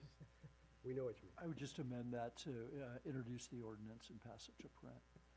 You said consider. Oh, I didn't keep going. And I recommend that we pass the ordinance to print, and we'll add the year one on the next one. It has been moved. Is there a second? Second. Thank you. Roll call, please. Councilmember Bushy. Aye. Councilmember Collins. Aye. Councilmember Gamblin. Aye. Vice Mayor McCullough. Aye. Mayor Phillips. Aye, and that matter carries 5-0. Now on to 2. I make a motion that we approve the resolution adopting policies and procedures for short-term rental program with the amendment that the policy be reviewed in a year, and that we adopt this resolution with that. Thank you. Is there a second? By somebody? Second. Thank you very much. Moved and second. Roll call, please. Councilmember Bushy. Aye. Councilmember Collins. Aye. Councilmember Gamblin. Aye. Vice Mayor McCullough. Aye. Mayor Phillips. Aye, matter carries 5-0. Thanks once again. Good job. We'll move on to the noise ordinance 6B. Amendments for utility power outages. Topic near and dear to our hearts, I'm sure. Thank you for joining us this evening. Good evening, Mayor Phillips and council members. I am very pleased to introduce Don Jepson. He is our chief building official. He's worked with us now for over a year, well over a year, almost a year and a half. And I'm very proud to introduce him. He's done a terrific job, and he's bringing forward a topic area tonight that I think is very timely. I'll turn it over Thank to you. Welcome. Hi, Council. My name's Don Jepson. I'm Chief Building Official, and I'm happy to bring forward a ordinance to allow stationary generators and portable generators.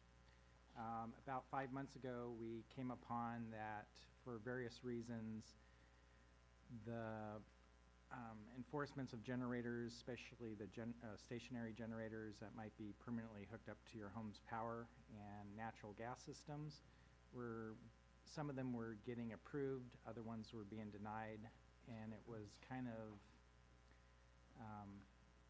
staff had a hard time interpreting the noise ordinance, when it would apply and how it would apply. Part of that has to do with there's basically 3 types of properties. There's commercial, mixed use, and residential. There's 2 times of noise ordinance, daylight and nighttime. And then there's also if it's continuous or intermittent. And all those provide different sound levels, anywhere from 65 dBA down to 45 dBA. With the stationary generators, they're generally more quiet than the portable generators, but they had difficulties of meeting the nighttime continuous of 45 dBAs, even with zombie boxes or other sound devices to try to muffle those. We also had a lot of people call that had medical needs or had maybe basements that flood if their pump should go out. And so they were anxious to try to get some of these stationary permits approved. So my idea was to go look at what a typical stationary generator DBA was, look at how the industry tests that, which is a little bit different than how we were interpreting it in the noise ordinance, and coming up with a new policy that would basically exempt all types of generators during emergency uses, but would be an easier way for us to permit stationary generators. These would be exempt for emergency uses like emergency disasters or power outages, and they would be exempt from testing. So the stationary generators have to be tested either once a month or once a week. And so we were going to allow those testing to, and they only occur for a few minutes, but those would be during daylight hours between 10 a.m. and 4 p.m. that testing would be allowed. So we were trying to make this easier for people with medical conditions. We looked at different ideas, like perhaps just allowing it for a medical exemption. But it became problematic because we're like, well, what questions do we ask them? Do we maintain that information? Do we have to protect that information? If the house changes ownership, then does they have to remove the generator? So we were trying to make this as simple as possible, but yet encourage people to get permits for the stationary generators. And this is what we presented to you guys. So the ordinance is made up of a couple components. One is we've added 4 definitions. We defined portable generators, stationary generators, routine testing, and we define emergency or utility power outages. And then the second portion is to actually exempt for stationary and portable generators. We did want to try to cap the generators a little bit so people are more encouraged to use more better quality generators that have better sound attention. So we did cap it at 65 dBAs, which I think for the portable generators will be a little bit of a reach, but for stationary generators, it's pretty common. And I'm ready to accept or answer any of your questions. And thanks for your report. Questions? John? This is so timely, obviously, as my wife was saying. When are we going to get a generator? So we're out of power for. Say there's an ordinance against it. I said, hey, Monday, we're going to talk about this. So I started looking into this and asking some folks about it and some in the profession. And I'm not going to give out a brand name, but one of the ones I was looking at was hooked to the natural gas line, a permanent one for the size of my house, and it shows the decibel level at 67. And yours says 65. And so, I mean, this is a large brand name, piece. And so I would assume it's a very popular brand. So when you're looking at these, what kind of flexibility is that in terms of, when I go out and look to purchase a generator that says it's 67 and our ordinance says 65? Right. So the sound is based on a couple things. And one of those is there's other brands out there, I've looked at several, that have some models that are at the higher end at like 67, 69. Some of their better units, same brand, but just a little better unit, can be as little as 61, 62, 63. And this decimal is also at idle. It's without any loads on it. So they might have a decimal level that might say with a minimum load it might be at 67, but with no load or testing it might be at a lower rate. So we were looking at that testing rate or that rate with no load. So the like reason we did that is the more load you have on the unit, the more noise there could be. Sure. So we were trying to make everything kind of even and level at no testing, no load. So like this one, it says decibel at exercise of 58, decibel at normal operating load of 67. So that one might be, well, it says normal operating load at 67. I would probably have to look at it. Yeah. We were kind of fudging a little bit with the decimals. I mean, 69 we know covers most everything. But we were trying to step it back a little bit, and we could have maybe stepped too far at 65. I know 67 is fairly common. Yeah, I'm just looking at five different models from 9 kilowatt hours to 22, and going anywhere from 63 to 68 on the normal operating load. Obviously, with the lower being the lower piece.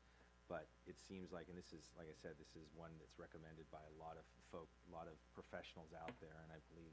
I would entertain if the council wanted to amend it to like 67 or 68. I just think if people are going to invest in this, if it's that close, and some of these more popular models that are out there are in that level, we don't want to. I'm going to chime in on this, no pun intended. But there's always a little bit of a margin of error when we measure noise anyway. I mean, this comes up all the time.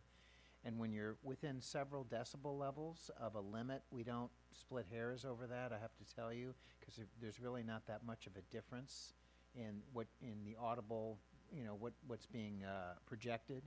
So, that's within the margin of error, but that's come up before. So when the contractor comes in to get the permit, and they're saying this is the unit that we're gonna put here, and has the spec sheet, where it says, hey, it's 68 on the manufacturer's spec sheet, is that permit gonna be? We would probably turn it down because the ordinance is 65. Right. Unless you amend it to 68, then we would accept it.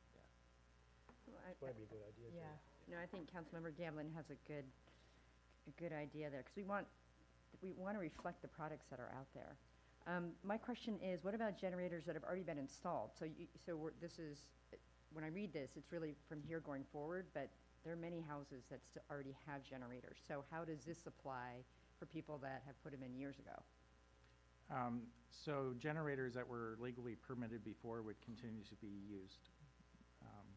So this is really from here going forward, okay. Yes. Maribeth, do you have No, I'm just doing research here. Oh, It don't let seems us to be that interrupt you. there's a whole bunch of them in the 50s. So, John, you might have to do some more shopping. It's the size and the load and stuff, so yeah, you can get a smaller generator, but the permanent ones that are attached, this is, again, I'm not wanting to split Okay. hairs here, but. All right. If I may, Yes. the generators, we were looking at stationary and portables. It's come to my attention that perhaps larger generators are better built and have more capacity to be muzzled than maybe smaller units. So based on some of these websites, you put in the load that you anticipate for your house. So if your load is smaller, you might be a little bit higher noise than if you're a larger home with a bigger generator, which seems a little counterintuitive, but it just has to do with the machine and the housing and everything else. So I would be perfectly okay. In fact, my original draft was at 69 decimals, but we tried to bring it down a little bit to 65. And not being a sound technician, but I did read the staff report, and it said that the 65 was a conversation held like 7 feet away. And so I don't know the incremental increase between 65 being a conversation between two folks, or a small appliance being run, and then 69, is that a truck driving by your house? I don't know the increment. We hear a lot about this with the smart testing. They're at 98 decibels, and it's like, wow, compared to 65. What's the difference between 65 and 69? It's not very much. It's probably a louder voice versus a little bit quieter voice in conversation. The industry testing for the generators is done at 7 meters, so it's 23 feet away from the unit. It's done into 6 to 8 locations, and it's taken the average of those 6 to 8 locations. So if you're standing directly behind perhaps the muffler, it might actually be louder than if you're standing on the opposite side. But the average that's posted on the website is the average for all 6 to 8 spots. I would expect that a vehicle driving by, depending upon how close you are, you're talking about probably in the 80s. Now, what's interesting is our noise ordinance will list certain types of actions and activities and the corresponding noise decibel levels. So like, for example, a pile driver or something is well over 100 decibels, or a leaf blower. Things we don't want to go there, but is extremely high. So, but our ordinance does give you examples of corresponding noise limits based on the action or activity. I think we ought to send John on a field trip to make the distinction, because we actually have two players, don't we? Have obviously the utility of the generator itself, and then we have the next door neighbor. And we had a next door neighbor down the hill, and I don't know what it was, but we heard it all night. So I have a slightly different question. And this is just a question, it's not leading in any direction. But I seem to recall our fire chief saying that they were going to try to discourage generators because storage of fuel, et cetera, and that could cause more of a problem. Is that still a concern? Are we trying to encourage generators or not encourage generators, or deal with them as people go out and buy them? I'm not certain as to what the interplay is between those two. So what I would like to do is encourage people to look at the stationary generators that are permanently connected to the home and hooked up to natural gas or propane. So that was the intent, was to try to provide an easier pathway for people to get legal permits for those. Portable generators are kind of a wild card. They're a wild card now. I believe I was talking to Chief Senate a little while ago and was surprised on how many people were running portable generators during the outages. They're currently not really regulated. They don't require a building permit. They're usually designed to be hooked up to individual appliances, not connected to your home. There is a fuel concern. We did try to address that in the ordinance by saying that they need to abide by the fire code on storing of fuels. And I think they're limited to, I think the fire code is limited to about 10 gallons of fuel in 2 5-gallon containers, if I remember correctly. Well, I guess I'm wondering if we should take a slightly different, and I'm just, again, in question mark, I haven't thought my way through it, but whether or not we should consider certain generators, the portables, if you will, as not appropriate because of the potential danger and because of the noise it would suggest as well, and have an ordinance, or maybe in addition to this ordinance, says you can't have those, can't operate them. Right. I And think part of the problem. Is yours, John? I'm just curious. Is yours permanent, or? I mean, I don't have prospectively. one No, yet, no, I but understand your perspective. prospectively, it would be a permanent one attached to natural gas, because I didn't want to have to deal with Right. filling it up with gas, and you know, one of the issues is that the gas stations were closed. So you run, and a lot of these smaller generators, like, you know, some of these brand name smaller generators, if you run just your refrigerator on it, you might have 4 or 5 hours. So if you're going out and filling up, and then you're out for 48 or 72 or 96 hours, depending on what it was, you know, and you can't get to a gas station. That I didn't see that as you know, a useful thing. So looking at these ones that are much more efficient, permanently, and we also had a situation in our neighborhood where someone had plugged in a portable generator into something, and then when the power came back on, our half of the street remained off because it was feeding back into the main thing and tripped PG&E's thing, and we were out for another 24 hours when the rest of our street was not, because of someone improperly, you know, doing a portable generator. So while I'm not opposed necessarily to portable generators, I think they do have to be regulated appropriately. And Mayor, I as just well. wanted Well, I'm to, wondering if we've addressed that issue. yeah, I just wanted to add that we had Fire Chief Gray and also Don and Paul working on the staff report. So it's a joint staff report considering all the different departments of the city. I see the Deputy Fire Chief is here, but I know I had conversations with Chief Gray, and I have heard Quinn also talk about discouraging people from using portable generators just because there's gasoline in your garage and that kind of thing. I think in talking about it with Chief Gray, where he landed on this joint recommendation was just because of the fact that in an emergency, and people have medical devices, as Don said, they have, you know, a basement flooding of water or something, and that we didn't feel it was prudent to ban portable generators, particularly in an emergency situation. Well, I could see it in the medical emergency. I mean, I understand now. There's, you know, let's be practical about this, but again, I'm struck by the fire, and your comment overrides, I would suggest, but I'm concerned about the fire department on one hand saying, oh, gee, this is really a bad idea, as I recall, because of the potential. And now we're sort of endorsing it. I'll ask the Deputy Fire Chief to correct me if I'm wrong, but I think their message is that they would prefer not to do a portable generator, that you should invest in a stationary generator. Right. But in a medical emergency, or you need to charge a medical device or that sort of thing, then an exemption for so medical. therefore you would need, and I think, Don, you were saying you couldn't do it just for medical, for. You couldn't? Why not? Well, so on portables, it's a little different beast. My approach with the portables were that they're being sold everywhere. Costco sells them, Harbor Freight sells them. So there's a flood of them in the market. They're currently being used on job sites during regular construction, which has a different noise ordinance. And so there's nothing really in the current codes, to my understanding, that prohibits portables. So we weren't trying to prohibit them, but we were trying to have them have a pathway during an emergency. The reality is, if there is an emergency, I'm not sure who's going to go out there to tell them they can't use it or to shut it down. So my goal with this ordinance was to provide a pathway for the stationary, but the portables is kind of a wild card, like I mentioned earlier. Well, I mean, it's a wild card, and then we ought to address it, it seems to me. Can I mention one thing too, Yeah, just please, aside, I mean, the please. medical you've mentioned is an important thing, but one of the things that I heard a lot from our residents was the fact that even though the public safety power outage was technically for 24, maybe 36 hours, once the observation and the checking of the lines and then coming back online could have been another 12 to 48 hours, so you might be 4 to 5 days out. One of those portable little generators can keep all your refrigerated goods and all your frozen goods, still viable. Understand.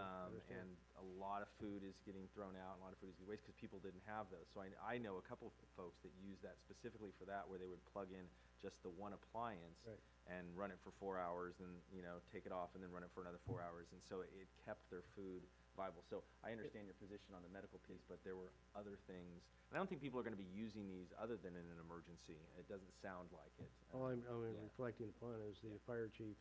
What I heard, maybe I was wrong, but I thought I heard that we were going to try to discourage people from buying them. I think it came from Quinn, quite frankly. We're concerned about the use of portable generators, mainly from the gasoline storage and dispensing standpoints. Interestingly, the California Fire Code does not regulate the use of generators. The Fire Code requires permits for a number of things, a number of activities, but not for the use of portable generators. So in checking with my colleagues from the other fire departments in the county, nobody is regulating the use of generators in Marin County. You can purchase them, as Don said, multiple locations. Staff is trying to develop strategies on public education outreach so that when these generator units are purchased, literature can be provided as far as the safe storage and dispensing of flammable liquids. So that's the side of it that we're really concerned with. The generator itself can be of great assistance during a power outage. Yeah, no, I understand. Like I said, I was reflecting upon what I heard you leading the department say is we're going to try to discourage it, and yet here we are. And interestingly enough, just from my own observation during the power outage, there was an abundance of utilization of portable generators, particularly where I live. Right. So on balance, you're okay? Yes, we had no problems, fortunately, All right.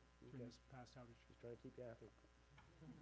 If I could, Please, I just make one comment on this. I would be reluctant for us to jump into do we regulate portable generators or not without a more extended view of this, because my concern is permanent generators, you're talking several $1,000s.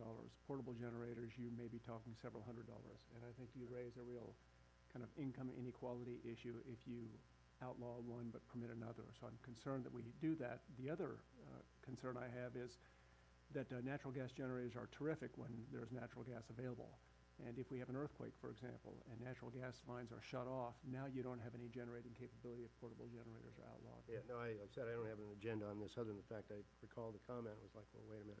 So I appreciate the discussion, and as long as we're satisfied. Any further comment? Let's see, have we gone to public yet? Public comment. Good evening, Mayor and council members. My name is Gigi Dixon, and I've been a resident in San Rafael for about 15 years. I live over in the Peacock Gap area. I'm also a property manager, and I own several properties with my family here in San Rafael. And I have spoken with Don about this issue, and I've been emailing back and forth with him for the last couple of months. And I really would like to ask you to raise the decibel level up to at least 67. I spent about 3 hours doing research, trying to find a generator that was a quality one, that was a 65 decibels, and couldn't find one. And I do think this security is an issue that should be considered here too. Unfortunately, we have had an intruder come into our home. Luckily, the police department was able to catch them. But as a woman who is often home alone, I was terrified during the power outage and really wished I had my standby generator hooked up. So I ask, please, that you consider raising that decibel level. Thank you. And a question on that. You said you've done 3 hours of research, certainly more than I have, quite frankly. And your threshold would be what? What I'm The decibel threshold? 67, I was able to find several at that level. And those, what I did also find, as Dawn said, was that the higher quality ones, the ones that could power more, like I initially put in furnace because it did become very cold during one of the nights. Right. I also put in refrigerator and security and one outlet. And then I found like 8 kilowatt machine, which costs about $2,000, but was much louder, Like how 69 loud? I'm or just trying to get a 72. threshold. What- I have a couple that I brought that you can see. But I mean, just give me a number. Between 69 and 72 decibels. Okay, thank And you. then as you get more expensive, they go Sure, I down. understand. Thank you. Thank you. Thanks. Yes, sir.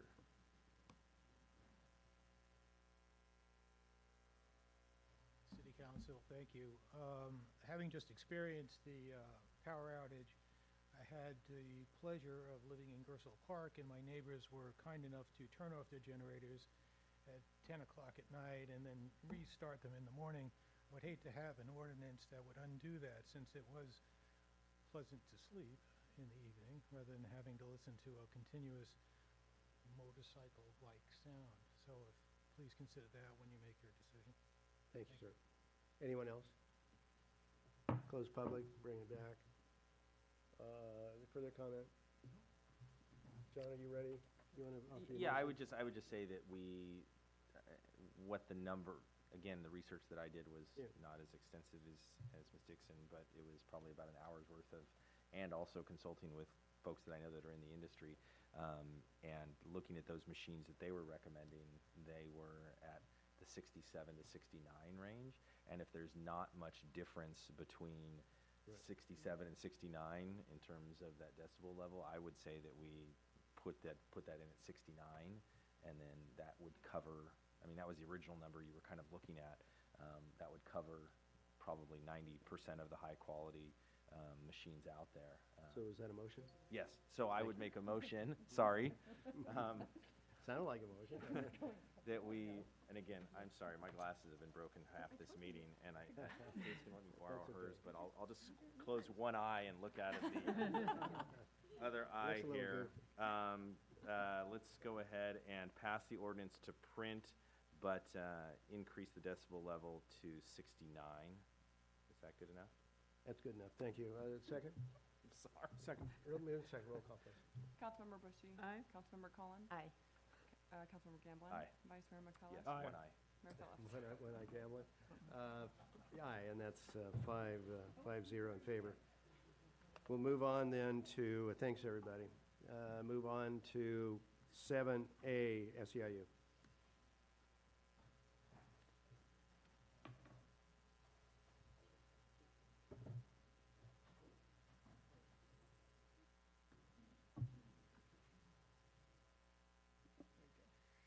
Good evening. Good evening, Mayor, council members.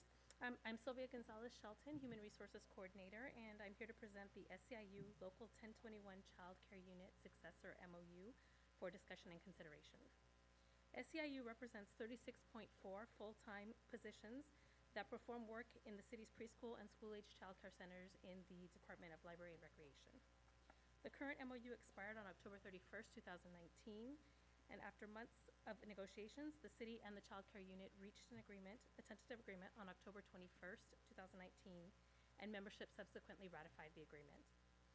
This agreement is for a 2-year term and includes the following: a 2% base wage increase for each year of the contract, a $4,000 one-time non-pensionable expedited bargaining payment to be split so that $2,000 is paid in each year of the contract, a monthly bilingual pay incentive of $150 for employees who are fluent in a foreign language and use this skill in the regular course of their work for the city, and 2 floating holidays each calendar year, bringing them up to 13 holidays per year, which is the same as all other represented and unrepresented employees. Overall, the increase in wages and bilingual pay for the 2-year MOU will cost $158,867. In addition, the one-time payment will cost $145,600 and does not add to the cost of pensions. The increase in compensation included in this resolution is in line with the city's current budget projections. There are also additional non-economic items outlined in the staff report and included in the draft MOU that address legislation updates, language clarification, or cleanup items. Staff recommends that the City Council take public comments and direct staff to return at the next meeting with a resolution seeking approval of the successor MOU for the SEIU childcare unit. Thank you. Thank you. It's a long process, so thank you very much, actually. Is there a comment? No public. Is there a motion with regard to this item? Yes. Thank you. I move that we direct staff to return with a resolution adopting the MOU. Second. Move and second. Roll call, please. Councilmember Bushy. Aye. Councilmember Cullen. Aye. Councilmember Gamblin. Aye. Vice Mayor McCullough. Aye. Mayor Phillips. Aye, matter carries 5-0, and we'll move on to council member reports. Yeah, council member reports.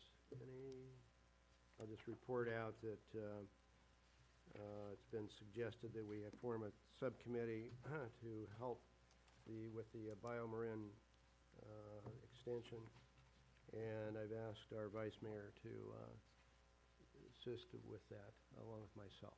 So we'll be addressing that with the assistance of the city attorney. Anything else? In which case, we are adjourned.